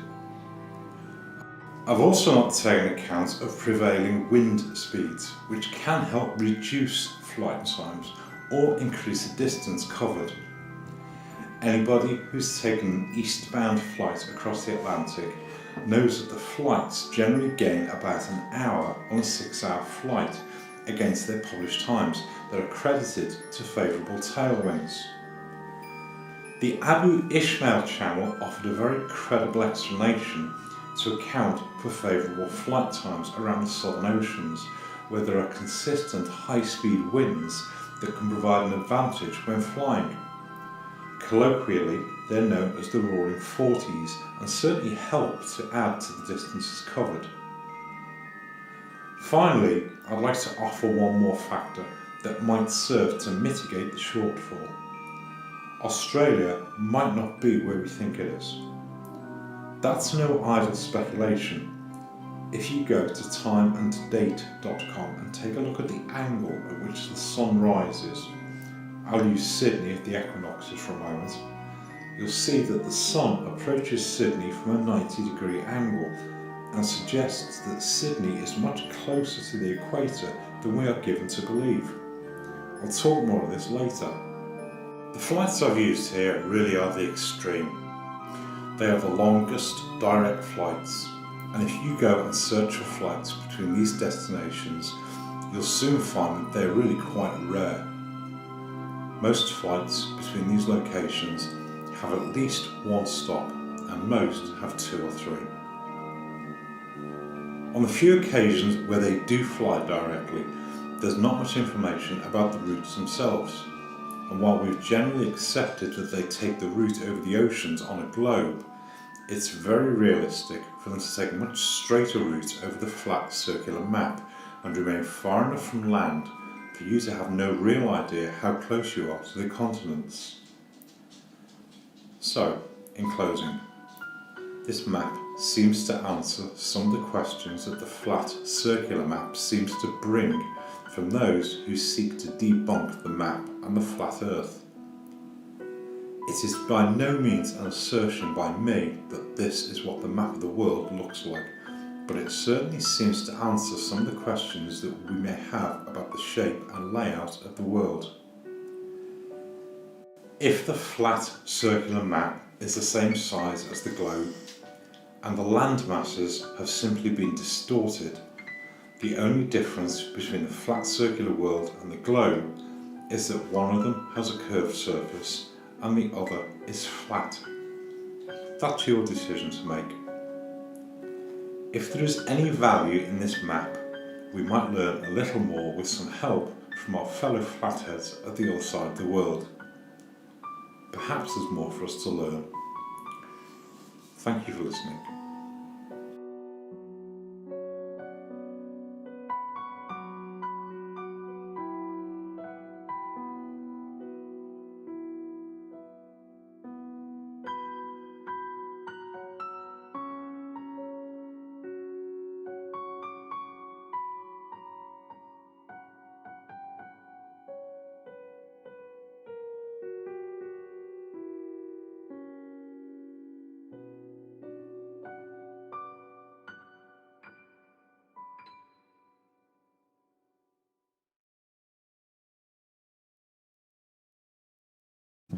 So, here we are again, still on the trail of an elusive map, and we still seem to hear the same arguments going nowhere fast.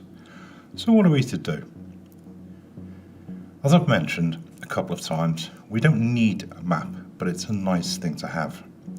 And anyone who's taken a mild interest in the matter will probably have seen enough maps to last them a lifetime.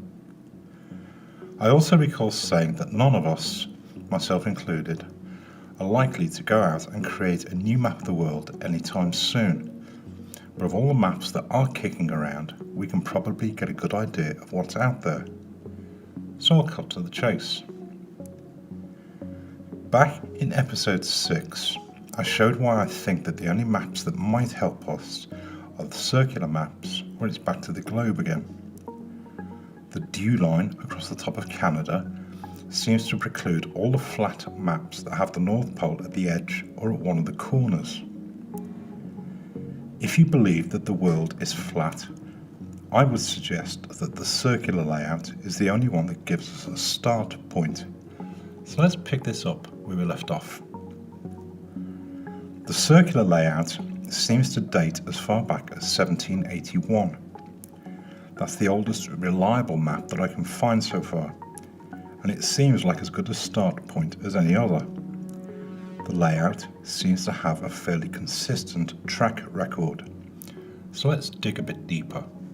I'm going to use Alex Gleason's map again, because it's still the cleanest map that I can find, and I think it still has a few more treasures for us to find. Aside from being a fairly clean map, Alex Gleason's map is also quite distinctive. that big red border around the edge tends to make it stand out from the others. And perhaps it's because it is rather distinctive that people tend to name this one when the circular map is called into question. You've all heard the disparaging remarks where people have variously referred to it as the Lil Peter Pan model or the Lil Snow Globe map, and presumably in some vain attempt to discourage people from using it. Before I go any further, I'd like to provide a caveat. I know there are problems with making a final map. 1/4 of the known world is effectively out of bounds. Many flat earthers still seem reluctant to accept any model, but we shouldn't let it deter us from working to solve as much of the puzzle as we can.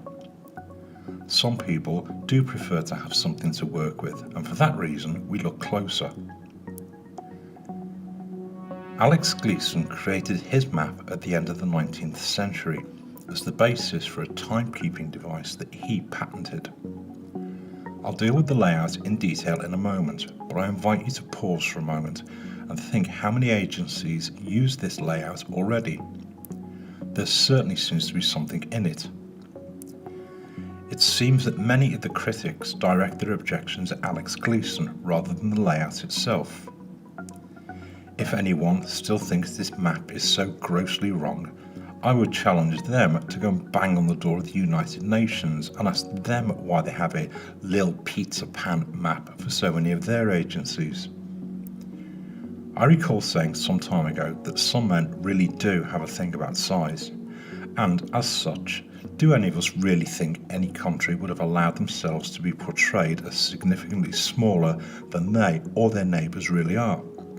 It seems unlikely, so the UN map might be a fairly good indicator that we're on the right track.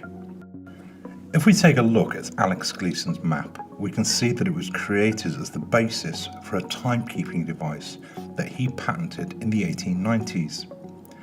Unfortunately, it seems like the copy we have is the only surviving original, courtesy of the Boston Library. It's a little trashed, but if you do a patent search, it's fairly easy to see exactly what its purpose was. The map, which forms the central section of the chart, was created by one J.S. Christopher, but there seems to be no information available about this particular individual. Any claim that modern college is a misspelling of Morden College, which is just outside London, is equally credible given that the map appears to have been designed in England and then printed in the United States. It's not unreasonable for the US printers to have assumed that Morden was a misspelling and to have made the correction themselves. In either case, Morden College was originally opened, quote, for the poor merchants and such as have lost their estates by accidents, dangers and perils of the seas. So it's quite reasonable to conclude that whoever J.S. Christopher was, he or she is quite likely to have had some considerable experience of the oceans and the maps of the world. And while the critics of Morden College now seem to paint it as being full of dribbling pensioners, it has a very credible pedigree linked to world navigation. I've trimmed Alex Gleason's chart as far as the border because I thought it might be nice to see exactly what Alex Gleason did create, and in the hope that it will provide a solid point from which we can take a closer look. In the top left-hand corner, Alex Gleason states that the chart is a longitude and time calculator. If you do a patent search, you can find these instructions for yourself, but I'll ask you to accept my assertions for a moment, and I'll put the patent application at the end for those of you who would like to see it a little closer. The chart was originally built with two arms that are pivoted near the centre. They look like they're slightly off-centre, but a closer look will show that they're fixed this way so that the scales on each arm run directly from the centre of the map along the lines of longitude. Essentially, both arms are the same, and each one has a scale that's divided into sections to represent latitude markings and working in both directions from a 0 point at the equator. Around the outside of the chart is a scale that shows longitude markers in 5-degree steps, and longitude lines at 15-degree intervals. So the first function of the chart, to calculate the longitude for any location, needs that we simply rotate one of the arms so that the graded edge runs through the location that we're looking at. The exact location can then be read off the chart as a coordinate. By way of an example, let's suppose we use Philadelphia in North America. By rotating one of the arms round so that it runs through Philadelphia, we can see from the main grid that it stands on the 75-degree line. And by reading the latitude marking from the scale on the arm, we can see that it lies at a latitude of 40 degrees north. The full coordinates for Philadelphia are longitude 75 degrees west and latitude 40 degrees north. It really is that simple. The time calculator is just as easy, almost painfully easy. Take any two locations on the map that you want to compare and rotate each of the arms so that one arm runs through each location. The tips of the arms end at the clock scale around the edge, so the time difference between the two locations is shown by counting the numbers of hours between the two arms. Again, by way of an example, let's suppose we want to compare London and Philadelphia. If we rotate the arms so that one rests over each location and count the hours between them, we'll see that they are 5 hours apart. The calculation part comes by using the scale around the outside edge like a clock.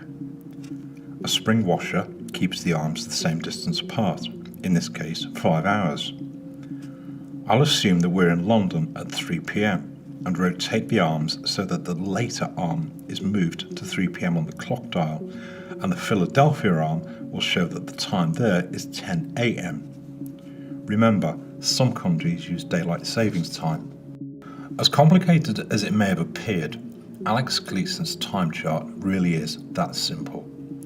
In fact, if you take a look at the patent application, he states that it really is simple enough for a child to use and no harder than reading the time from the face of a clock.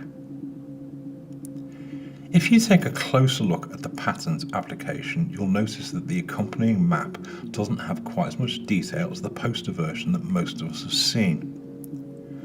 I can only hazard a guess as to why there's so much more information on the poster version, but given that no one else seems to have staked any claim to it, I'm inclined to believe that it was developed a little further when the poster version was produced to include some of the additional information around the main layout.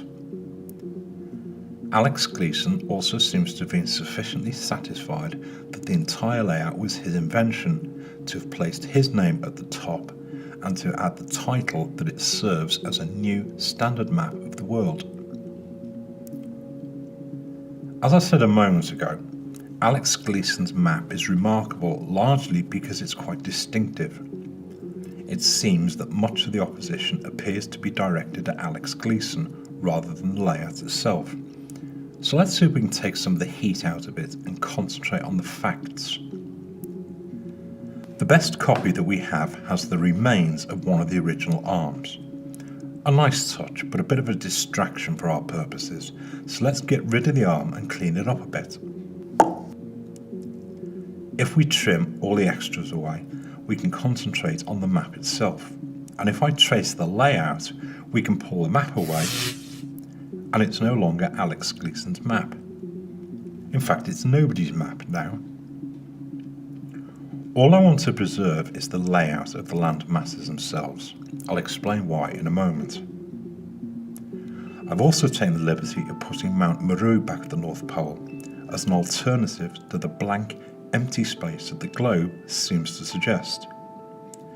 Much of the detail comes from Mercator's maps of the 16th century, while modern science seems to suggest that the North Pole has sunk in the last 500 years, and Father Christmas has moved his elves and his operational headquarters to Lapland. We now have what is generically referred to as an azimuthal equidistant projection, and I'm quite particular to use that word at this stage because in Alex Gleason's patent application, he states that the longitude lines from the globe have simply been straightened out, So let's take this one step at a time and not judge him too harshly. We have a flat disk that shows the land masses around the world. For our purposes, it's as good as any other map of the world. It shows the principal land masses in relation to each other, and it's flat. So I'd like to call Alex Gleason up one last time before we let him rest in peace and take a closer look at his patent application. When someone files a patent application, the date that it's filed is recorded to avoid people stealing an idea while an application is processed or pending. As such, the date that a patent is filed and the date that it's finally allowed to stand are usually some time apart. It's the date allowed that matters most because it's the earliest date that the invention is considered to exist. The more eagle-eyed among you may have noticed that the application date and the allowed date are some 6 months apart. Now you know why. If you want to patent something that includes parts that were invented by someone else, you must cite the patent number for each of those parts. You can't put a new patent on someone else's invention. You can only patent your own bits.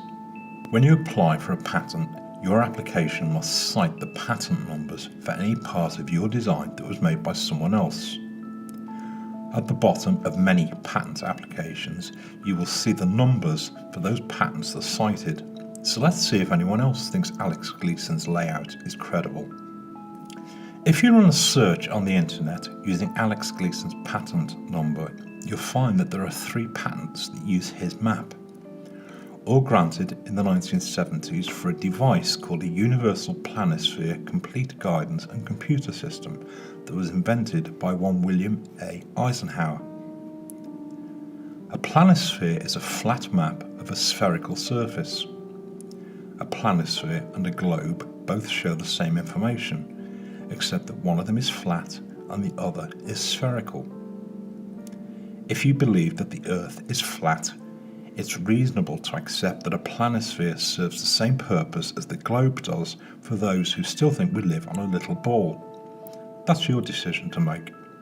The planispheres you've seen so far are all maps of the ground, so I'd like to step away from ground maps for a moment and set our sights a little higher, several thousand miles higher to be precise. In the same way that the flat, circular world has been wrapped around a ball to provide us with a model for the globe, the skies have also been portrayed as a sphere that surrounds the globe, and in the same way that a globe can be shown as a flat, circular map, so too can the skies. I know that many people, especially flat earthers, will shout that the skies don't tell us anything about the earth on which we live, but I would beg to differ. The sky, and specifically the sun, the moon and the stars, have long been used in navigation to tell us exactly where we are on the surface of the earth. If we know exactly where the sun, moon and stars are on any date and time, it's fairly easy to establish your exact position on the face of the earth. They provide us with a reference system. In the same way that the ground can be mapped as a planisphere, so too can the skies, and when the two are used together, they provide an extremely reliable indicator of exactly where you are on the face of the earth. So I invite you to think about how we navigate around the world. Most people accept that GPS and local maps will generally get you from A to B, but let's remember that GPS is a fairly modern invention. On the land, navigation is fairly straightforward. In towns and cities we follow roads and landmarks, and out in the open countryside where there are few recognisable points of reference, we use a map and compass. Every good navigator knows that following a compass needle seems like a good idea, but that it's practically impossible to keep a steady compass while you walk. The correct method to navigate with a compass is to take general compass direction from the map, let the compass point in that direction, and pick a landmark to which the compass is pointing. Navigation is then as simple as walking to that landmark, and any route over the land is simply a case of walking from point to point until you get to your destination. On the oceans, navigation is a little more precarious because there are no recognisable landmarks. The earliest navigation over the seas relied on staying within sighting distance of the land masses. The magnetic compass began to be used for navigation at sea around 1,000 years ago, but wind and sea currents meant that sailing by the compass, or dead reckoning, was still quite hazardous for the navigator until reliable clocks were invented in the 18th century. As such, there was very little by which a navigator could be sure of his position on the oceans except for using the sun, the moon and the stars. They are sufficient to help navigators across the empty expanses of ocean until a lookout saw land. Radar was developed during the Second World War to provide radio beacons to mark the coastlines of the world, and now, by whatever means, GPS provides a fairly accurate referencing system across the whole world. Most modern navigators rely on GPS, but any good navigator will at least have a working knowledge of the lights in the sky for emergencies. The sun, the moon and the stars all follow very precise patterns in the sky, and if you know where they are at any point in time, they can be used to calculate exactly where you are. Navigation needs only to head in the direction in which the compass is pointing and use the sun, moon and stars as markers to check that you don't stray too far from your planned course. Knowing where each of them are for any particular time and date has long been calculated by the astronomical and naval institutions of the world, and to find where they are on any particular time and date we use an ephemeris. No, not a feminist, an ephemeris. An ephemeris is a detailed set of tables from which a navigator can calculate their position anywhere on the Earth. Unfortunately, and because the sky is constantly moving, it requires some 20-odd calculations for every single position, and hence the need for good navigators on the oceans. During daylight hours, navigation is reliant on the sun and occasionally the moon. At night, the stars provide so much more information, but the calculations are still subject to mistakes. So in 1975, Mr. William Eisenhower patented his Universal Planisphere Complete Guidance and Computer System. It looks rather complicated, so let's simplify it a little. Essentially, it's a series of discs that are riveted together so they can rotate over each other. The principal discs show the sun and the moon positions in the sky, and two discs show the principal stars and constellations in the night sky. Another disc shows the surface of the Earth and the principal land masses. If you look closely, you'll recognise the land masses match those that are shown on the familiar AE map. In other words, the AE map and its relative proportions are considered to be accurate enough for the purposes of world navigation. Despite this only having been invented in the 1970s, this navigation tool became obsolete when GPS was rolled out in the 1990s. It did go into production for a short time, but I was only able to find one that is still in existence. The plans here can be found on the original patent application, but they don't do it much justice, so I figured it might be nice to see what a real one looks like. It measures 16 inches across, so as you can probably imagine, it doesn't contain, nor does it need to show, any inland details. For all practical purposes, it needs only to show the coastlines of the world continents.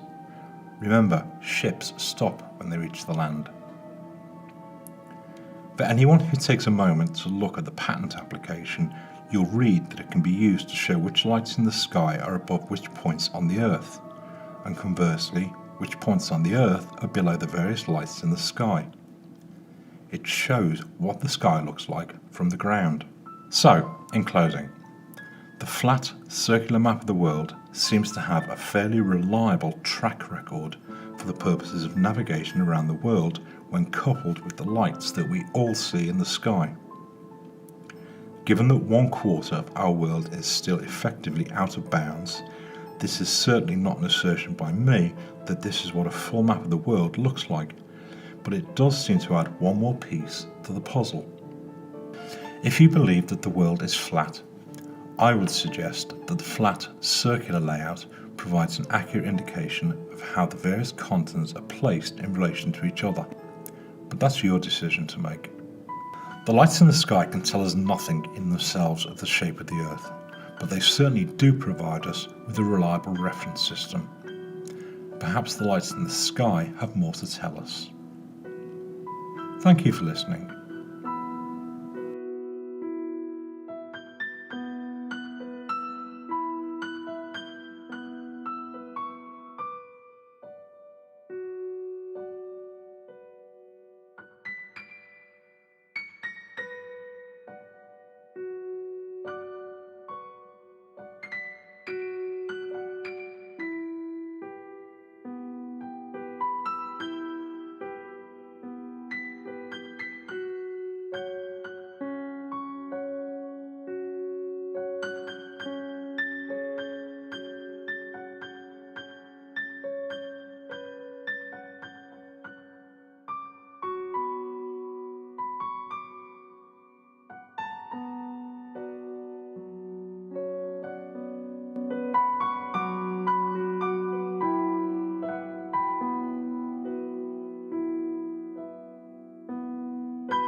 Perhaps it's time for a change of pace.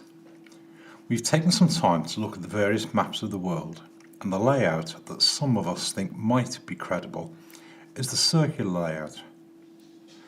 It's generically referred to as an azimuthal equidistant projection, and while it still has some questions, it seems to be the best that we can find for the moment. For some reason, this map really does seem to annoy some people. And while I'm inclined to think that it serves some purpose, I also think it might be keeping us from making further progress. Most of us can find our way around this map. The landmasses that it shows certainly seem to exist, but in the absence of further evidence that can accurately place them in relation to each other, perhaps we should let them sink into the oceans for now and look a little further afield. I'll leave Antarctica there for the time being, so that none of us go falling off the edge. There may well be land beyond there, but I've seen no credible evidence, and for me to offer an opinion would be nothing more than idle speculation, so I'll leave it there for now. We do have some reasonable grounds to believe that at least this much of the Earth does exist, and back in episode 10 I showed that it has roughly the same surface area as the globe. So it might be a good place to start. A blank canvas, if you like. With a surface area of 196 million square miles, and in the absence of any recognisable land masses, we need some means to reference things. So try this for size. For those who still think we live in a little ball, you may be familiar with the notion that a typical globe has an axis that runs through the middle from the North Pole, traditionally at the top, to the South Pole at the bottom, while a flat disk has the North Pole at the middle, running to the south around the edge. All circles can be divided into 360 degrees. Take a look at any protractor, you'll see that they're all the same. A typical globe has 36 longitude lines, 10 degrees apart, running from the North Pole to the South Pole. And the disk maps show the same information, but generally stick with using 24 of them placed 15 degrees apart. These lines are imaginary, but world navigation seems to agree that the line that runs through Greenwich and Paris is accepted worldwide as being the start point or prime meridian. But for our purposes, the prime meridian is academic. You can start anywhere you choose. There is another imaginary line called the equator that runs around the middle of the globe. On the disc, it follows a midline between the North Pole and the edge. Both models seem to agree that the equator is roughly the same length, about 25,000 miles. Running parallel to the equator, there are also imaginary lines called latitude lines running east and west around the globe. But for the sake of simplicity, let's just stick with the lines that are 30 degrees and 60 degrees on each side of the equator. On the disc, the same lines form concentric circles around the North Pole. Any point on the Earth can be shown by providing a longitude coordinate and a latitude coordinate. The point being where the two lines meet, so we now have a reference system. But for our purposes here, all I need are latitude lines. Any latitude on either model will show you how far you are from the North Pole, and at this moment that's all we need, even for those of you who still think we live on a little ball. By a couple of clicks with your mouse, you could find your own latitude anywhere in the world.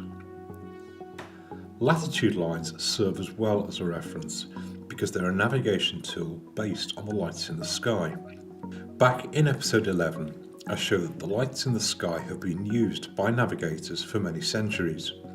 Indeed, they were used on the oceans right up until the middle of the 18th century, when reliable clocks began to develop. While many modern navigators now rely on GPS, it's notable that a number of the naval institutions around the world have returned to teaching celestial navigation. So let's go and see what all the fuss is about. The word planisphere simply means a flat map of a spherical surface. The flat, circular map of the world has been wrapped around a ball to provide a model for the globe. And in the same way that the flat, circular map of the world can be shown as a ball, so too can the skies. This is an astronomical planisphere. It's a flat map of the sky above the Earth.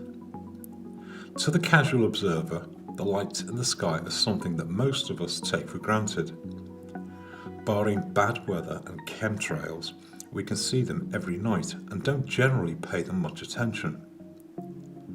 If you're like me, the first time this caught your attention, you went rushing to the internet to see exactly which stars you were looking at, and were probably overwhelmed by the whiz-bang websites that shows a host of fast-moving animations and complicated star maps that leave us with more questions than answers.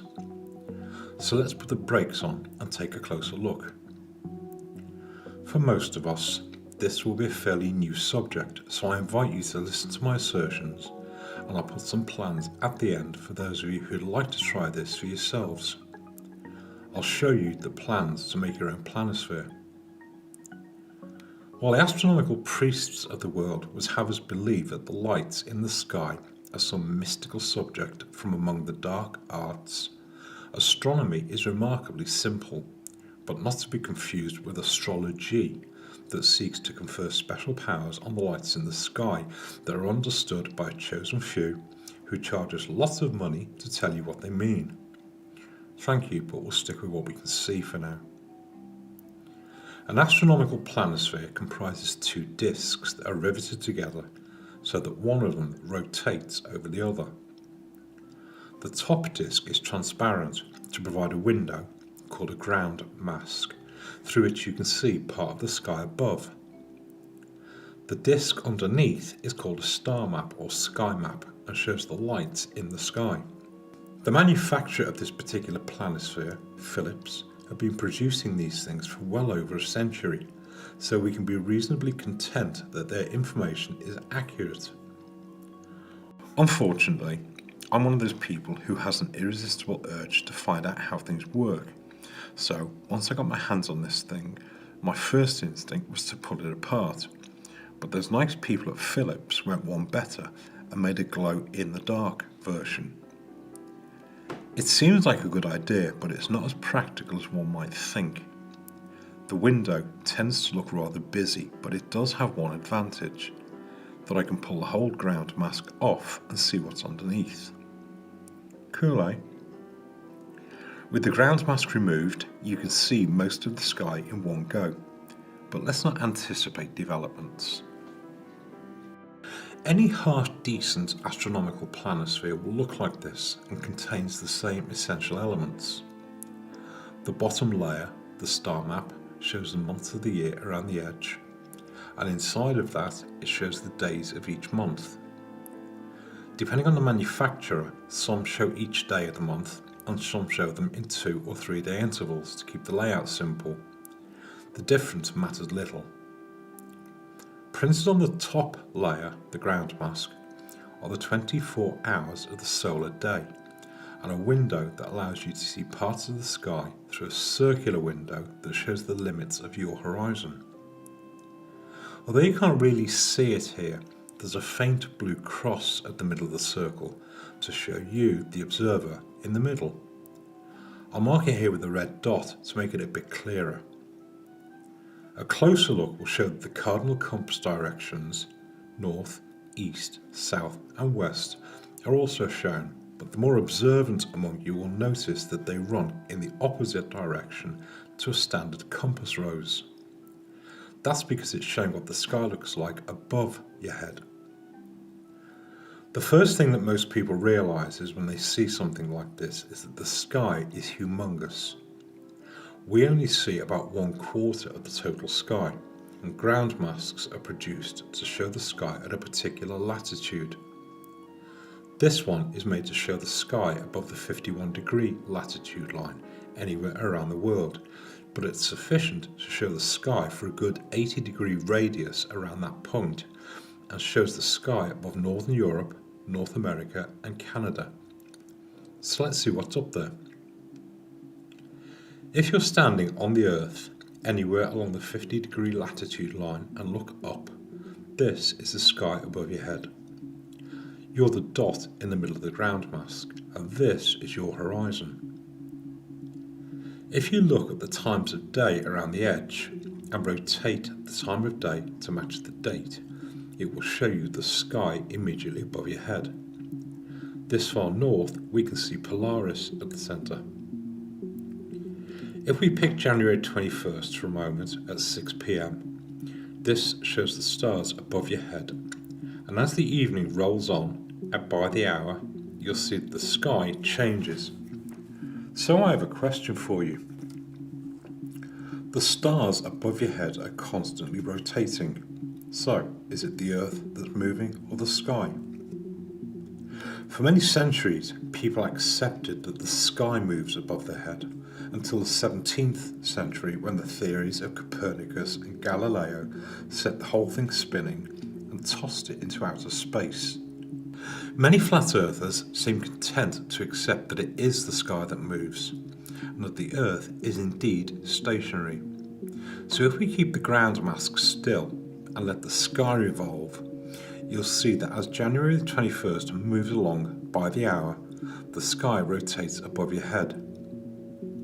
The effect is exactly the same. You're standing still and the sky rotates above you. So let's look closer. The stars that you can see here are called background stars, and they all rotate from east to west around Polaris. Hour by hour, the sky rotates above you. In fact, if we pick one star for a moment, I'll use Betelgeuse, and let the day progress, you'll see that it approaches from the east, it crosses the sky and disappears beyond your horizon to the west. As the sky continues to rotate, it eventually goes all the way around and reappears on your eastern horizon the next day. In fact, it takes the sky 23 hours, 56 minutes and 4 seconds to make one full rotation. It's called a sidereal day, and everything in the sky rotates around Polaris. The horizon is essentially the limit of our eyesight in all directions, and seems to have nothing to do with us living on a little ball. So let's take a look behind the scenes. If I remove the ground mask completely, you'll see a map of the sky. It looks a little daunting at first, lots of dots, but there are really only two things in the sky with which we should concern ourselves. So let's try and simplify things. What's shown here are the background stars. They are the stars that rotate around Polaris every day above your head. If you remember that we are looking upwards, all the stars are rotating anti-clockwise around Polaris. A closer look will show that in the same way that the Earth can be divided up with latitude and longitude lines, so too can the skies. The sky has an equator called the celestial equator, just like the Earth, but a closer look will show that the celestial equator is aligned perfectly with the equator below, and so too are the 30 and 60 degree latitude lines. So this map shows us the stars from the North Pole all the way out to the 60 degree line just inside the Antarctic Circle. As the sky rotates, the stars all rotate in the same direction. Yes, even south of the equator. The constellations in the sky are little more than dot-to-dot pictures that man has created to link the stars in the sky to each other. Early Arabic astronomers established some of the first constellations, and the Greeks added a few more to make those with which most of us are now familiar. I'm not too concerned here with most of the constellations in the sky, except to return to a comment I made earlier that there are two things in the sky that we can use as points of reference. There's the celestial equator, and against the background stars there's another imaginary circle called the ecliptic. And while the circle itself is imaginary, it provides us with another reference. The ecliptic has been populated with the signs of the zodiac, pictures created from the background stars. They are nothing more than constellations that are part of the entire background. Beginning with Aries, they run to Taurus, Gemini, Cancer, Leo, Virgo, Libra, Scorpio, Sagittarius, Capricorn, Aquarius, and Pisces. The ecliptic will give us something to work with in a moment, but let me draw your attention to the constellation that's been formed at the centre of the ecliptic. It's Draco, the dragon. And while I don't hold with the stars having any control over our lives, it's worth noting that the dragon is mentioned in the Bible, and it doesn't come with glowing references. The ecliptic forms a circle around the constellation of Draco that's off-centre compared to Polaris. So while everything rotates around Polaris, the ecliptic itself is centred above the Arctic Circle, a shade over 66 degrees from the equator. So let's go look at the stars. I showed you a moment ago that the background stars make one full rotation in 23 hours, 56 minutes and 4 seconds, a sidereal day. But man, in his wisdom, has elected to adopt a 24-hour day based on the position of the sun instead. It doesn't seem like a tremendous difference, but it does create a number of noticeable effects. If we use Betelgeuse again for a moment, it takes 23 hours, 56 minutes and 4 seconds to make one full rotation. So in 24 hours it makes a little over one full circuit. In fact, each point in the sky travels about 361 degrees in 24 hours. So if I go out and look at the stars at exactly the same time each night, I'll see them gradually drift west night by night. If I watch for a whole year, the day-by-day drift will end up back where it started at the same time of night, and the whole cycle repeats again. Of course, the big question that most flat earthers struggle with is the sun. So let's take a look. We tend to look at the sun from the ground, and so we use the ground as our frame of reference. But suppose we look at it in another way. Let's look at it against the background stars. The sun moves along the ecliptic. In fact, it takes a year to travel around the ecliptic. So let's remove the ground mask and see what's under the hood. The location of the sun against the background stars is found by laying a straight edge from the centre of the sky to the date we're looking at it. The sun takes 1 year to travel around the ecliptic. So if all circles can be divided into 360 degrees, the sun travels about 1 degree per day along the ecliptic. If you look a little closer, you'll see that the ecliptic is the same size as the celestial equator, and the celestial equator is the same size as the surface equator, about 25,000 miles. So the Sun travels about 70 miles along the ecliptic each day. So what does all this look like from the ground? If we use December 22nd for a moment and lay a straight edge to that date, we'll see that the Sun is just passing into Sagittarius. But remember that while the Sun moves 1 degree per day along the ecliptic, the whole sky rotates 361 degrees around Polaris. So the net effect is that the Sun describes this path over the surface of the Earth. Flat earthers generally know that excepting North Pole, we don't see the Sun up there for 24 hours. So what does it look like from the ground? If I replace the ground mask and rotate it until the Sun is right on the eastern horizon, you'll see that on December 22nd, it's there at 8 AM, sunrise. Over the day, remember that the whole sky rotates east to west around Polaris, so you'll see the Sun travel from the eastern horizon to the western horizon, arriving there just before 4 PM, sunset. At that point, it's beyond the limits of our eyesight to see, and as the light fades, you'll see the stars become visible again. I'm not too concerned here with the twilight hours, as they seem to do little more than help fudge the length of the day to support the spinning ball illusion. If I remove the ground mask again but leave the horizon line there for reference, we get the best of both worlds and can take a closer look at the ecliptic. Looking upwards as the year progresses, the Sun moves 1 degree per day clockwise around the ecliptic, so that by the middle of March it's in the constellation of Pisces. If we take March 21st, you'll see that it crosses the eastern horizon at about 6 AM, and the whole sky rotates that day, taking the Sun across the sky to pass the western horizon about 6 PM for sunset. By the middle of June, the Sun is just entering the constellation of Gemini, and from the ground you'll see that it crosses your eastern horizon at about 4 AM. The sky rotates around Polaris and the Sun crosses the sky to the western horizon, arriving there about 8 PM. We are now at the height of summer north of the equator, and the path across the sky is over the Tropic of Cancer, the summer solstice. By the middle of September, the Sun has progressed even further around the ecliptic and is now entering the constellation Virgo, where it will cross the eastern horizon at about 6 AM and crosses the sky to the western horizon at about 6 PM.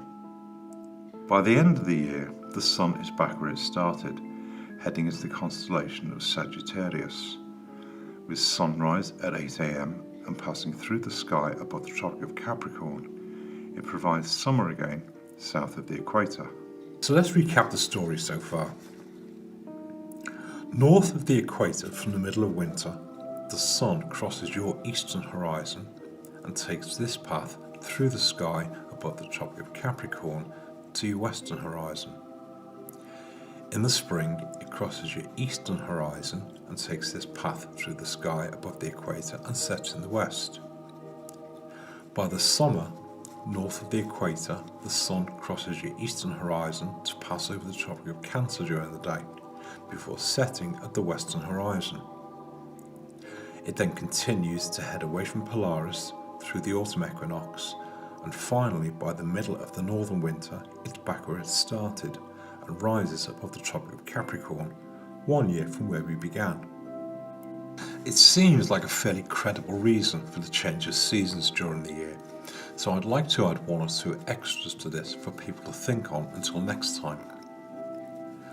There's no need here for me to complicate things any further than to show where the Sun is at the equinoxes and solstices.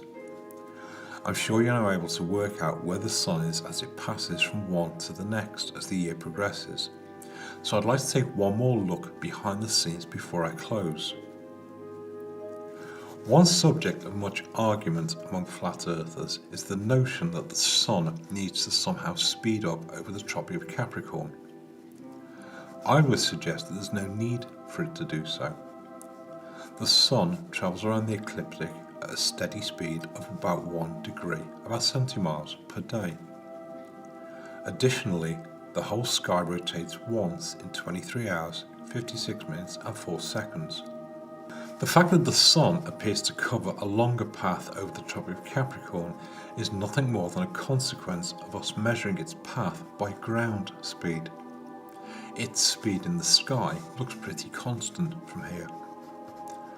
So, in closing, I appreciate that for most of us this subject is still fairly new and takes a slightly different approach to a problem with which we've wrestled for some time.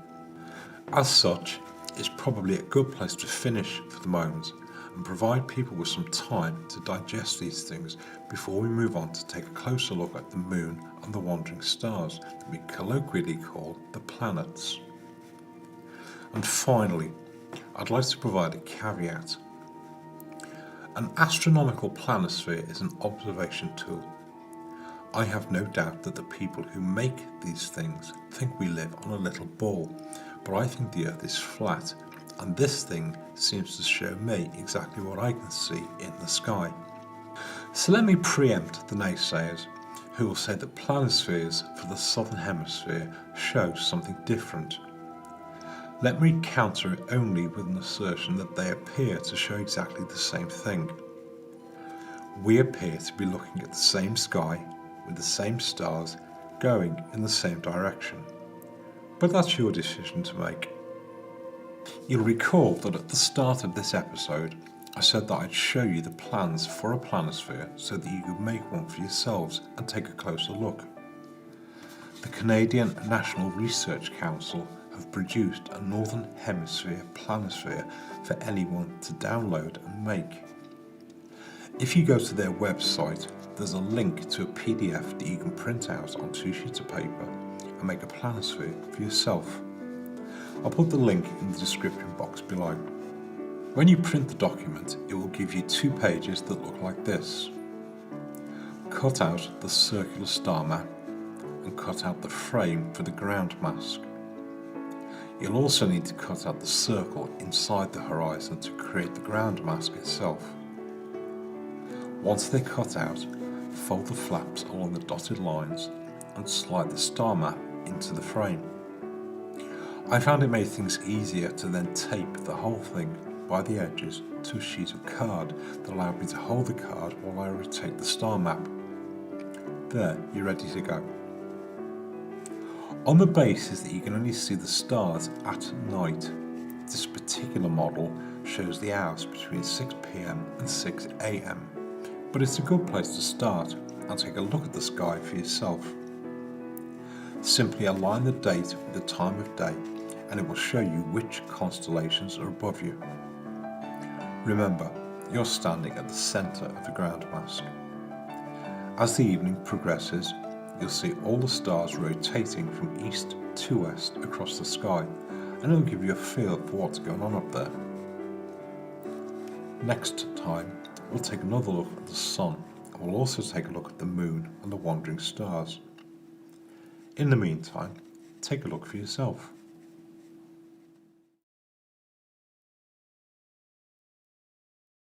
Back in episode 7, I offered you a riddle about the Moon, that it appears to travel from the Tropic of Cancer to the Tropic of Capricorn and back again, like the Sun does. But it does so every month. Aside from a few naysayers who offered their usual objections, nothing of any substance was offered. The basis for my assertion was the information that those nice people at timeanddate.com provide us with, but I'm not sure that information is as accurate as they'd have us believe. So let's look a bit closer. So that we can all get our bearings, most people are familiar with lines of longitude. On a globe, they run from the North Pole, traditionally at the top, to the South Pole at the bottom. And on a flat disc, they run from the North Pole at the middle to the south around the edge. The traditional globe has a line called the equator that runs east and west around the centre of the globe. On a circular map, it follows a midline between the North Pole and the edge. There are more latitude lines that run parallel to the equator, but for the sake of simplicity, let's stick with the lines that are 30 degrees and 60 degrees on each side of the equator. On the disk map, the same lines form concentric circles around the North Pole. There are two more lines about 23.5 degrees on each side of the equator. They are colloquially called the Tropic of Cancer to the north and the Tropic of Capricorn to the south. On the circular map, they are just inside the 30-degree line and will provide us with a useful reference later. Latitude lines provide us with an indicator to show us how far we are from the North Pole. And by a couple of clicks with your mouse, you can find your own latitude anywhere on the surface of the Earth. Yes, even for those of you who still think we live on a little ball.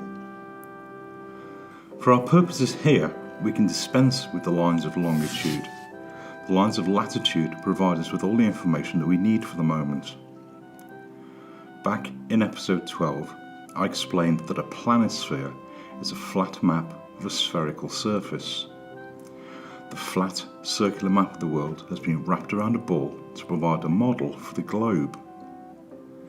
A planisphere and a globe both show the same information, except that one of them is flat and the other is spherical.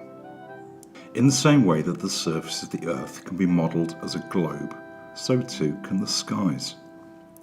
Some of you may be familiar with this model. It shows the sky surrounding the globe. And in the same way that the Earth can be shown as a disk or a ball, so too can the skies. This is an astronomical planisphere. It's a flat map of the sky above the Earth. I don't want to get too waylaid here with the question of whether the sky above our heads is a dome or some other shape, except to say that there appears to be a structure of some description above our heads, and that will be sufficient for our purposes here. An astronomical planisphere is an observation tool. It shows what the sky looks like from the ground. It comprises two disks that are riveted together so that one rotates over the other.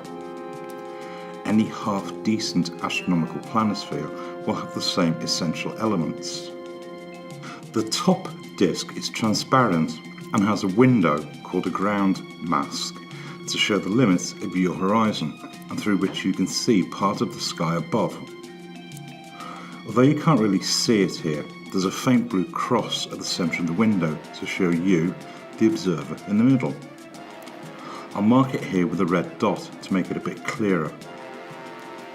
I mentioned back in episode 12 that while this model glows in the dark, it's not as practical as one might think, but it does have one advantage, that I can pull a whole ground mask off and see what's underneath. The bottom layer is generally called a star map or sky map. Around the edge, you can see the 12 months of the solar year, and inside of that, you can see the days of each month. Depending on the manufacturer, some show each day of the month, and some show them in 2 or 3 day intervals. The difference matters little. I'm going to stick with using this particular model as it lets me see most of the sky in one go. The centre section is a map of the lights in the sky, but it looks rather busy, lots of dots, so let's see if we can simplify things. The stars you can see here are called background stars, with Polaris at the centre. Looking upwards, the whole sky rotates anti-clockwise, east to west around Polaris. Yes, even south of the equator. And in the same way that the surface of the Earth can be divided up with latitude and longitude lines, so too can the skies. The sky has an equator called the celestial equator, but a closer look will show that the celestial equator is about the same size and perfectly aligned with the equator below. You can see which stars pass above which points on the Earth. This particular sky map is big enough to show the sky from Polaris, which is above the North Pole, all the way out to the 60-degree line just inside the Antarctic Circle. Like the surface of the Earth, the sky is also divided up with longitude lines, but given that the sky is constantly rotating, those lines have little to do with those on the surface of the Earth. But we'll take a closer look at them in a moment. Around the edge of the ground mask, it shows the 24 hours of the solar day and can be rotated to show which stars are above the observer at any time of day or night. Remember that you can't see the stars while the sun is above your horizon, but they are still there. The ground mask also shows the cardinal directions, north, east, south and west, but a closer look will show that they run counter to those on a standard compass rose. That's because they're showing what the sky looks like above your head. You'll also see that the observation point is at the 51-degree latitude line, but for our purposes here, it's good enough to show us how the sky passes over the Earth for a good 80-degree radius around that point. The only reason different ground masks are provided for different locations around the world is to accurately show astronomers which part of the sky is immediately above them. If I rotate the ground mask so that the time of day matches the date, it will show what the sky looks like above my head. And as the day moves along by the hour, it shows the sky rotating above me. The sky makes one full rotation in 23 hours, 56 minutes and 4 seconds.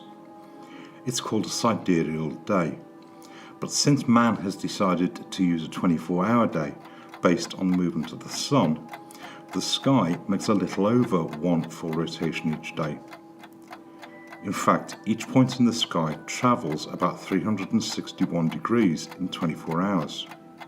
It's worth mentioning here that some flat earthers appear to have concluded that the sidereal day was invented to hide the fact that 24-hour days don't work for a spinning ball. Let me counter only with the suggestion that people go out and take a closer look at the sky for themselves. It's not just the sun that travels around each sidereal day, the moon and the stars do too. By way of an example, let's suppose we pick one star for a moment. I'll use Betelgeuse and watch it for a whole day. You'll see that it approaches from the east, it crosses the sky and it sets in the west. In fact, it continues beyond your western horizon and continues all the way around until it arrives back on your eastern horizon the next day. If we let the whole process repeat again, you'll see that if we look at the stars at exactly the same time each night, they gradually drift west as the year moves along, and eventually, 1 year later, the star that you're looking at will pass the eastern horizon at exactly the same time of day, and the whole process is repeated again. So let's look closer. If I remove the ground mask again, we can take a closer look at the sky. I mentioned a moment ago that the sky is divided up and can help us to find our way around. The celestial equator is immediately above the equator below and divides the sky into two areas that are north and south of the equator. The sky also has meridian lines running from Polaris at the middle to the south around the edge. There are 12 prominent meridian lines, and given that all circles can be divided into 360 degrees, these meridian lines are spaced 30 degrees apart. The latitude lines in the sky form concentric circles around Polaris, and like the surface of the Earth below, they are referenced using degrees that work from a 0 point at the celestial equator. There is another reference in the sky called the ecliptic that's about the same size as the celestial equator, about 25,000 miles. It's easy to identify as it's being populated by the signs of the zodiac. They are nothing more than dot-to-dot pictures that are part of the entire background. Beginning with Aries, they run to Taurus, Gemini, Cancer, Leo, Virgo, Libra, Scorpio, Sagittarius, Capricorn, Aquarius and Pisces.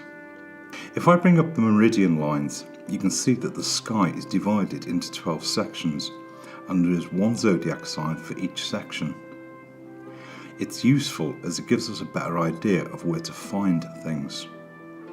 The astrologers of this world might be able to help us here as they look at the sky as a self-contained system.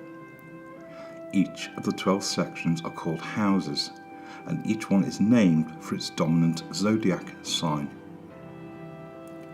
One of the things that many flat earthers struggle with is the sun, so let's take a closer look. We tend to track the sun based on our position on the ground, but let's suppose we look at it in another way. If we look at it against the background stars, our position below needs nothing more than for us to know how far we are from the centre. We can then look up and know what we expect to see. Looking upwards, the sun travels clockwise along the ecliptic. In fact, it takes a year to travel around the ecliptic. So if all circles can be divided into 360 degrees, it means that the sun travels about 1 degree per day along the ecliptic. The position of the sun on the ecliptic can be found for any day of the year by laying a straight edge from the centre of the sky to the date that we're looking at it. So let's suppose we start with December 22nd. You'll see why in a moment. You'll see the sun is just entering into the house of Sagittarius, but you'll also recall that the whole sky makes one full rotation that day too. The net effect is that on December 22nd, the sun describes this path over the face of the earth. I'm not going to repeat this for every day of the year, but we can keep track of things if we watch it month by month. If the sun travels 360 degrees around the ecliptic in 1 year, then it must travel an average of about 30 degrees in each of the 12 months. So if I let the meridian lines divide the ecliptic into 12 sections, we can see where the sun is on the ecliptic month by month. We started on December 22nd, so 1 month later I can lay a straight edge to January 22nd, and you'll see that the sun is just entering into the house of Capricorn. The sky makes one full rotation that day, so the sun describes this path over the earth. By February 22nd, it's heading into Aquarius, and it describes this path over the earth. By March 22nd, it's heading into Pisces, and you'll see that as the sky rotates that day, the path of the sun is above the equator, the spring equinox. It continues along the ecliptic so that by the middle of April it's entering into Aries and describes this path above the earth. By the middle of May it's in Taurus and describes this path, and by the middle of June it's heading into Gemini, and you see that the sun's path above the earth is much closer to Polaris than when we started. In fact, if you think back to the surface for a moment, you'll see that as the sky rotates that day, the sun passes over the Tropic of Cancer, the northern summer solstice. By the middle of July, the sun is heading into Cancer, and its path that day is slowly heading away from Polaris again.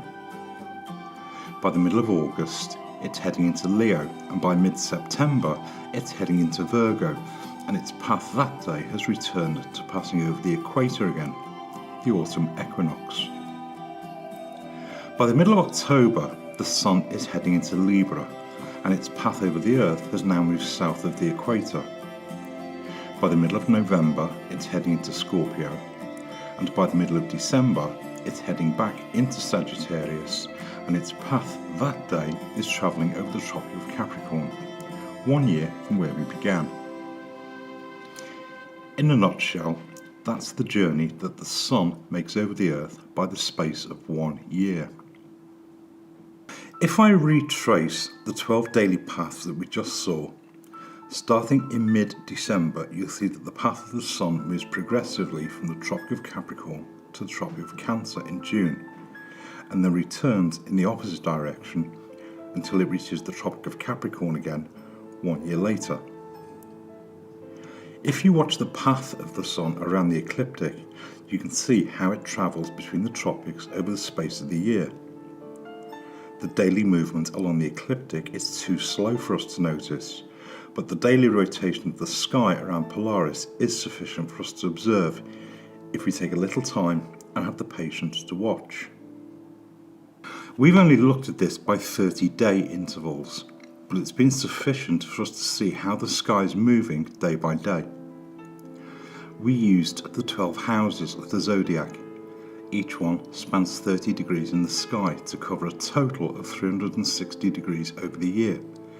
But man, in his wisdom, has created a year using 365 days. Don't ask me why. And that's ignoring the leap years that are needed to adjust the clock every 4 years. If you look closely, you'll see that as the year progresses, the Sun ends up slightly out of step with the signs of the zodiac. And certainly begs the question that if the Sun is the centre of everything, why is the solar calendar so woefully wide of the mark? But that's a question for another day. If I put all 12 paths on together and replace the ground mask, you can see how the Sun sweeps from your eastern horizon to your western horizon each month. While the Sun is within your horizon, the sky turns blue and it bleaches out the light from the stars. But as the Sun passes beyond your horizon, the stars become visible again.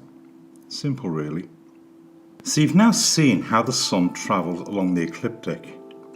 Well, guess what? So does the Moon. The planisphere works well to keep track of the Sun, and it's accurate enough to be used for the whole year.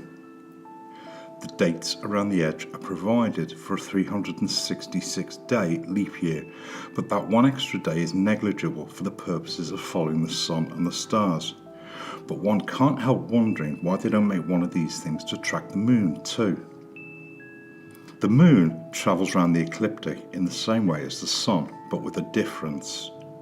The Moon takes 1 month to travel around the ecliptic, and the process each month doesn't repeat itself nearly as regularly as the Sun does. You'd need separate planispheres for every month of the year, but before we move on, I invite you to think back to episode 11. The lights in the sky all follow very precise patterns, and anyone who knows where they are can use them to find their location anywhere on the surface of the Earth. They provide us with a very accurate reference system. Did you ever wonder why the alleged GPS satellites are called constellations?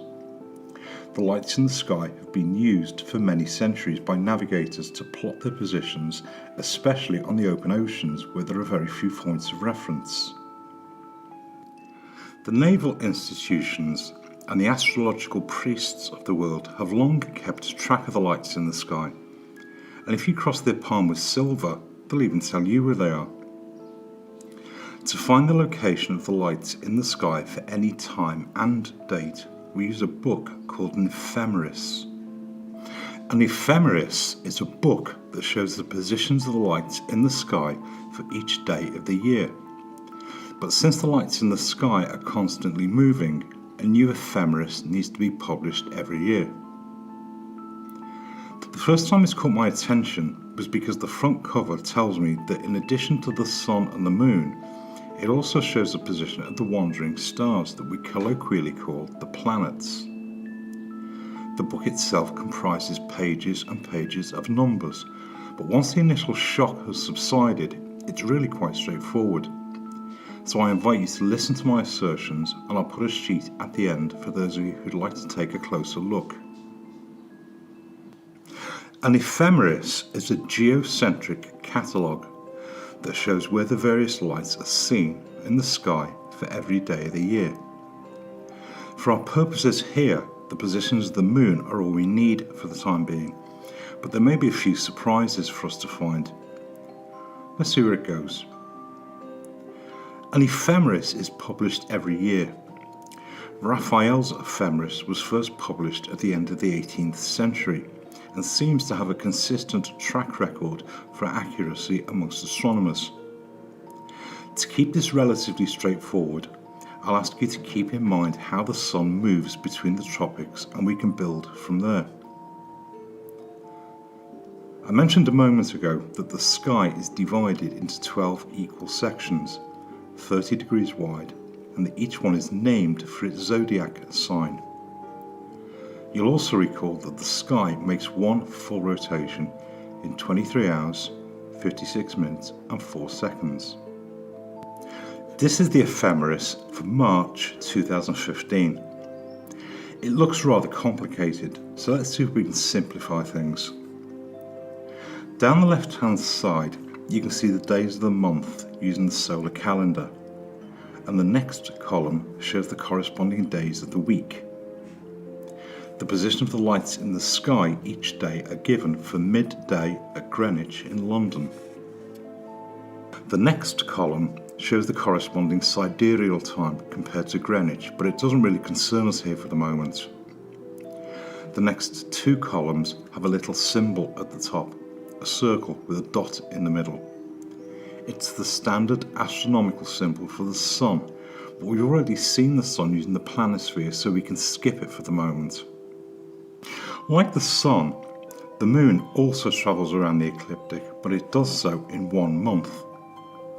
The moon travels much faster around the ecliptic than the sun does. In fact, it travels about 13 degrees along the ecliptic each day. You'll recall me saying earlier that each house of the zodiac covers a 30-degree span of the sky, so the next column shows how far the moon has travelled through each house for each day of the month. I've plotted the moon positions here for every day of the month, but for our purposes here we really only need to watch a few key points. If we start with March 1st, you'll see that the moon is in Cancer. And as the sky rotates that day, the moon describes this path over the surface of the Earth. Somewhat conveniently, it's near the Tropic of Cancer. By March 7th, it's reached as far as Libra. It describes this path over the face of the Earth, and you'll see that it's just past the equator. By March 14th, it's reached Capricorn. It describes this path over the Earth, and you'll see that it's approaching the Tropic of Capricorn. By March 19th, it's reached Pisces and describes this path back above the equator again, and it finally returns to Cancer on March 27th, and we're back where we started. You'll see that by the space of 1 month, the moon travels from the Tropic of Cancer to the Tropic of Capricorn and back again. In the same way that the Earth uses latitude lines to show positions relative to the equator, so too does the sky. But in the sky, the word declination is used instead to describe how far a particular point is from the equator. I don't want to complicate matters any further for the moment, but for those of you who want to take a closer look, the positions on each of the dates that we've just used can be confirmed in the declination column to show how the moon travels between the tropics each month. If I trace the moon's path, you can compare it to the sun's ecliptic path, shown here in yellow. You'll notice that they are slightly different from each other. The sun's ecliptic path above the surface of the Earth seems to be parallel with the surface below. The ecliptic path of the moon is not parallel to the surface of the Earth. It's at an angle of about 5 degrees to that of the sun. As the moon circles above the Earth, sometimes it's higher than the sun and sometimes it's lower. The moon's position above or below the sun's path is shown in the moon's latitude column, and the column marked as node is simply the point where the two paths cross. So let's wrap this one up for now. Most of us have lived our lives believing that we live on a little ball flying through space. Everything we know has been based on that assumption. So once we realised that the Earth is flat, we all had to start again with a blank sheet of paper. The sun, the moon and the stars all seem to provide a remarkable clock in the sky. and each of them can provide us with different pieces of information about the world in which we live. And finally, one issue that's frequently thrown at flat earthers is that we can't explain the cause of lunar eclipses. You've all heard the old mythology about invisible monsters gobbling up the sun and the moon, and used to provide much material with which to ridicule the flat earth. So try this one for size. On the front cover of the 2016 and the 2017 ephemeris, it tells us that it shows the location for the black moon. And whatever it may be, the astronomers of this world certainly seem to know where it is. They even have a name for it. They call it Lilith. Apparently, Adam in the Bible had a first wife, and her name was Lilith. And while I'm sure she's not whizzing around the sky above our heads and creating lunar eclipses, the black moon certainly seems to be a very credible notion among the astronomers of the world. Perhaps we can take a closer look next time. Thank you for listening.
I introduced you to the planisphere back in episode 12, and really it's it's a map of the stars in the sky. It's got a ground mask that shows the limits of your horizon. So although the sky is quite big, 196 million square miles, you can't see all of it. And the parts of it that are in daylight, you also can't see. So what the ground mask does really is it helps you to narrow down how much of the sky you can see, and you can give some sense of how big the individual constellations are. Many of us, if you go and look up constellations in books, they're shown to you in isolation. They don't really give you any sense of scale of how big the constellations are. So it can be a bit daunting when you go outside and have a look at the sky and try and find your way around. When I kicked off with the glow-in-the-dark planisphere, and the reason I did the glow-in-the-dark planisphere is because I can pull the whole sky map off, the ground mask off, and you can see the entire sky. And this particular one goes from the North Pole all the way out to 60 degrees south, which is just inside the Antarctic Circle. So it was a good model to work with, but it's got its limitations. It's the one that, while it being luminous, it seems like a good idea for when you're out at night looking at the stars. It makes the ground mask window look very busy. And sometimes it can be quite hard to find your way around things. But worse than that is it chops off the last 30 degrees of the sky around the edge. It was a constant source of annoyance. And what I was surprised about is I got the usual objections from people about what directions the stars go. People telling me that the southern hemisphere stars go in a different direction to the southern hemisphere stars. So I did what any sensible person would do. I went out and bought one for the southern hemisphere.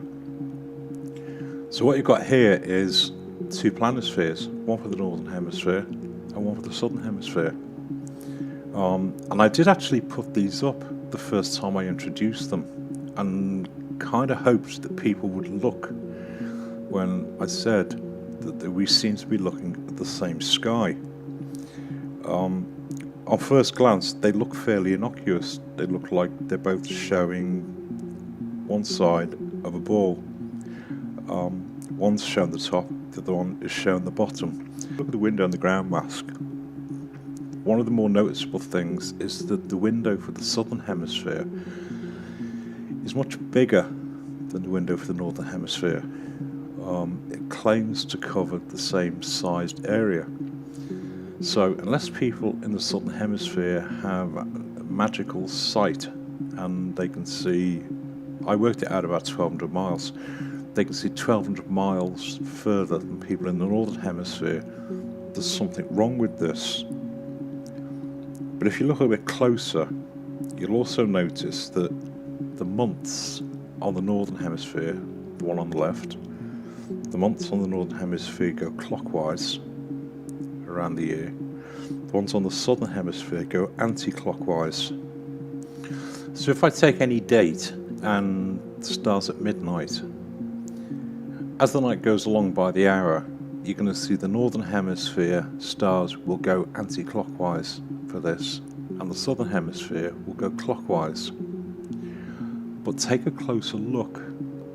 The western hemisphere and the eastern hemisphere, look at where they are. On the northern hemisphere, the western horizon is on the left and the eastern horizon is on the right. Whereas on the southern planisphere, the eastern horizon is on the left and the western horizon is on the right. So anti-clockwise and clockwise is really neither here nor there. The stars are going from east to west on both models. And the way it's been done is they seem to have flipped the map around. Okay, on the northern hemisphere you've got the North Pole or the North Celestial Pole in the middle.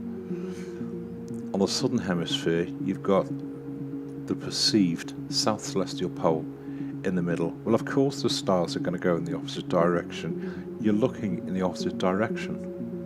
But this is not some idle academic exercise. I live in the northern hemisphere. I live about 50 degrees north. So if I look south, I can see Orion in the winter months. And the thing you'll notice about Orion is it spans the equator. So I can see the top of Orion and I can see the bottom of Orion. Guess what? The stars on both are going in the same direction. They're going from east to west. So it might serve our purposes if we can get away from this clockwise, anti-clockwise thing, because clockwise and anti-clockwise are relative positions. I think we'll make life simpler for ourselves if we stick with east to west and kind of find our way from there. It might give us a better feel for what's happening up in the sky. So the glow-in-the-dark version had one redeeming feature, is it showed me the sky from the North Pole, or Polaris at the centre, all the way out to the 60-degree line. But that was really about as far as it went. So I went back to the original, this one. It's a much clearer map.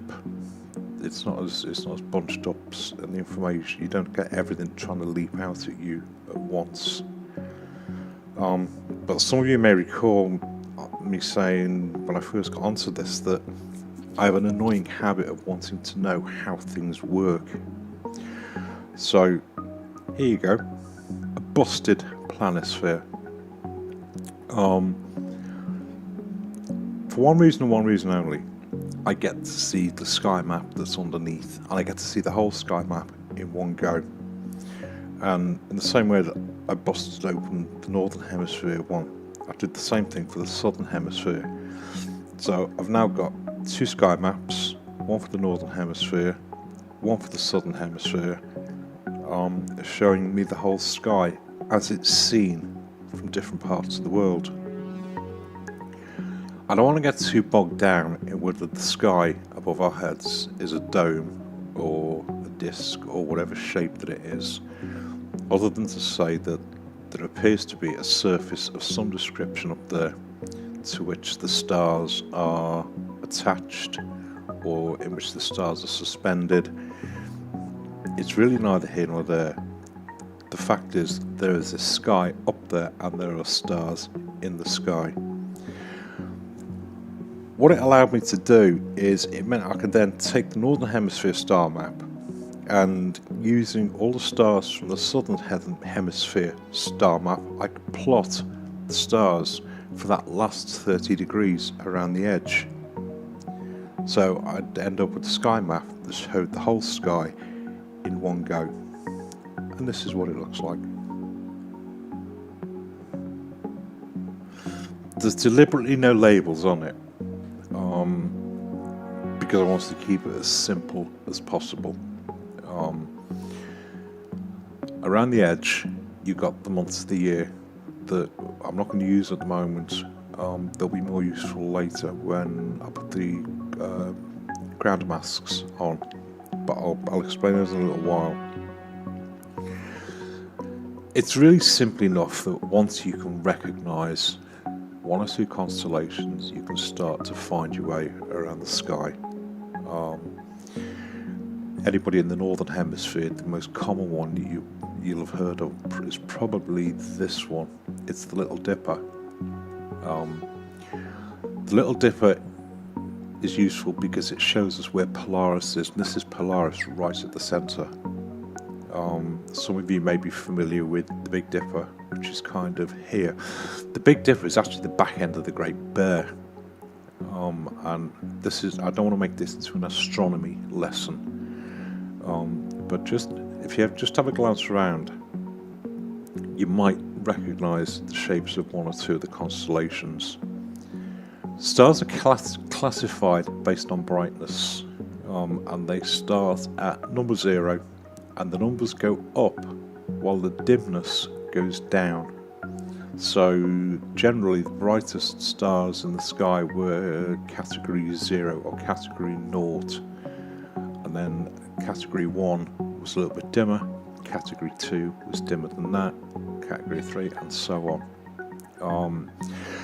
But stars, they've been categorised in stars since the middle of the 16th century, and gradually as different scales were put together for it, they suddenly realised there was one star in the sky that was even brighter than all the bright stars in the sky, and it's this one. It's Sirius, which is in the constellation of Canis Major.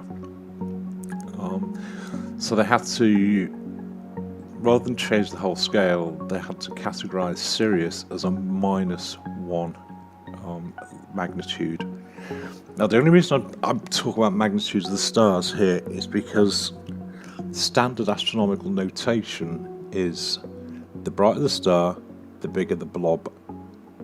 So if you look, as you look around this, you'll see that some stars are bigger than others. It's because they're brighter than others. And once you start to see where the bright stars are, it makes it a little bit easier to find your way around it. As I said, if you ever glance around, there are one or two constellations on there that you can probably recognise. A constellation is simply a bunch of stars joined together to make a picture.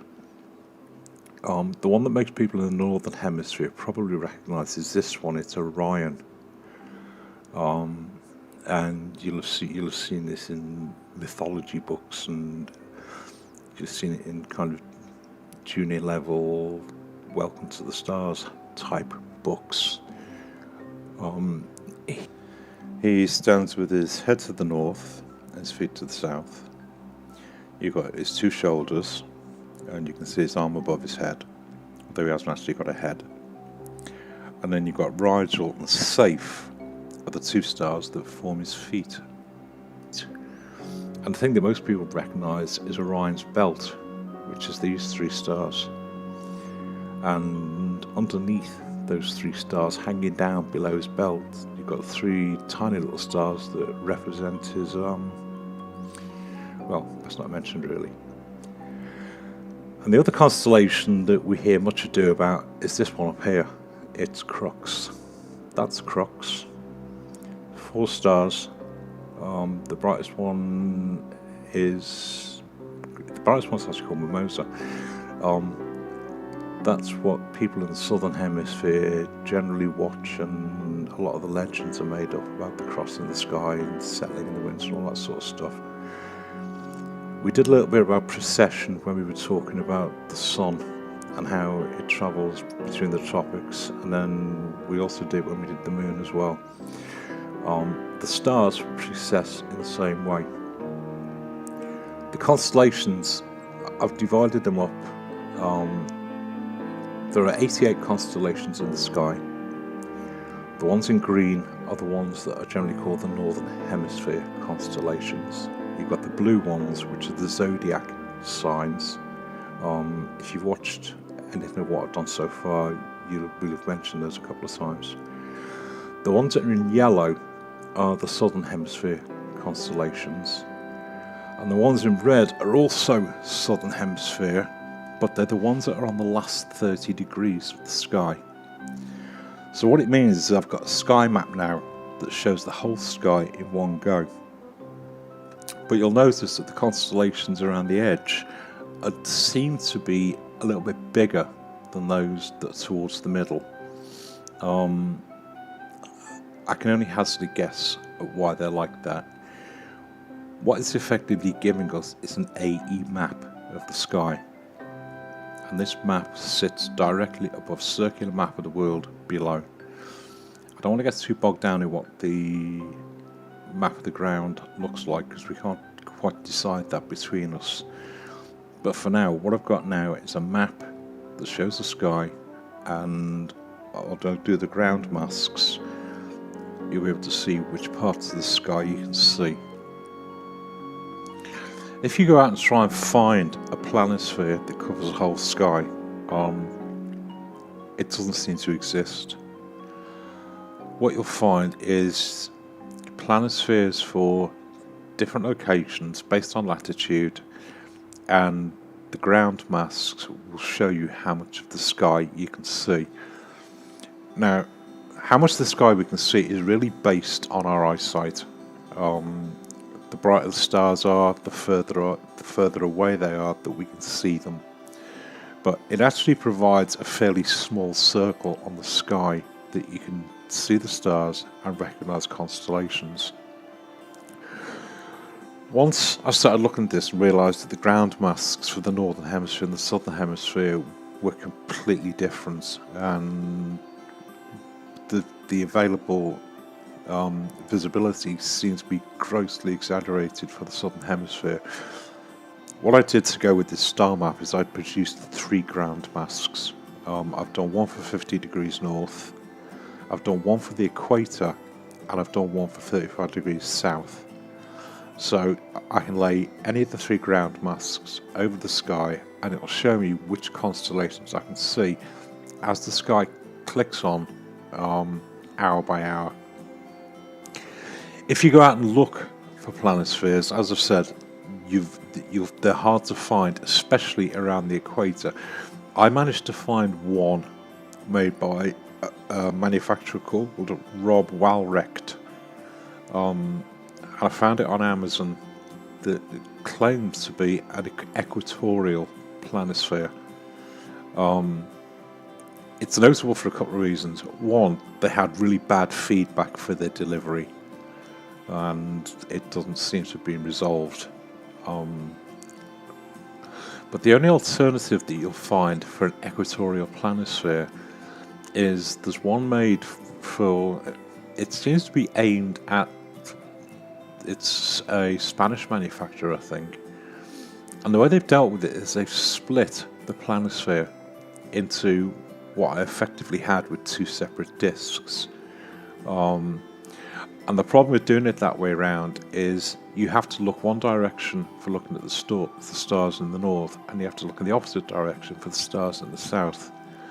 And this is where I think we might be getting caught out in terms of how big the constellations in the sky really are. The only way we can really make a comparison is to stand on the equator and to look at the Northern Hemisphere constellations and then the Southern Hemisphere constellations and get a match for what I've got here. I've seen a few photographs from a few people around the world that have taken photographs of the constellations, and they seem to be comparable to the sizes that I've got here. So I'm kind of hoping that when people have had a chance to look at this and get a feel for what's up in the sky, they can go out and actually take a look in the sky for themselves. I've built the prototype for this, and it seems to work. Because planispheres have the ground mask riveted to the sky map, it can be awkward when you want to start changing them and using them at different locations, and there seems to be an awful lot of money to be made out in the world by people selling you different ones based on different locations. As I've said, take a look on the internet, search planispheres and see just how many different manufacturers come up. I seem to have got this one to work. I did it with magnets and it works quite well. So I've got a few people testing at the moment, and once I'm satisfied that it works, what I want to do is I'm going to make it up in hard copy and also make it up as an electronic planisphere, and people are then welcome to it, and you can go and you can play with it to your heart's content. You'll find your way around the sky, and more than anything I think it'll just give us a better idea of what's going on up there. One of the things that's frequently thrown into the mix on all this is people say, well, the stars in the sky don't tell us anything about the earth on which we live. And as I've said before, I'd beg to differ on that. The stars in the sky have been used to navigate around the world for centuries. They're regular. We can take timing from them. We can take locations from them. And all we need to be able to do really is find our way around up there. And that's really what I aim to do with this. But I've done it as a bridging episode, really to give people a chance to think about things and to really deal with the one enduring question. So the only constellation that gives us any problems for the Southern Hemisphere is Sigma Octantis. So I want to just get a closer look at it for a moment. If you look on the sky map, there are 3 stars, 2 down at the bottom and 1 up towards the top. I've shown them in green just to make them stand out. They're not really green. They're actually quite dim stars. And these are the 3 stars that make up the constellation Sigma Octantis. But if we spin it back a little bit, Sigma Octantis, right, the constellation is called Octans, and it was discovered in the 1700s by a French astronomer called Nicolas Lecaille. And when he discovered it, he catalogued 4 stars. What history and astronomy and everything else was made of it after that, I don't know. But what you'll notice is the stars are too far apart to make a single constellation. All the other constellations on the map work, including the ones right around the edge. But Octans doesn't work. And the reason it gets used as a counter to flat Earth is people say, well, there's a South Celestial Pole, and everybody at the South Pole can see the South Celestial Pole, just like you can see Polaris. Well, I don't think they can. The furthest south anybody can go is 35 degrees, and you've seen these ground masks that I've made that work for this. I don't think people at 35 degrees south can see that far beyond the perceived South Pole. If they could, there'd be a problem, because anybody looking up and over the South Pole, the other side of the world, would be in daylight. You can only watch stars at night time. So if somebody on one side of the Earth is looking at part of Octans from one side of the world, they're not going to be able to see the other side of it. And I think Octans, and certainly as an explanation for why we live on a little ball flying through space, is largely a fiction. I can't speak to what people are seeing when they go out there and they look at it.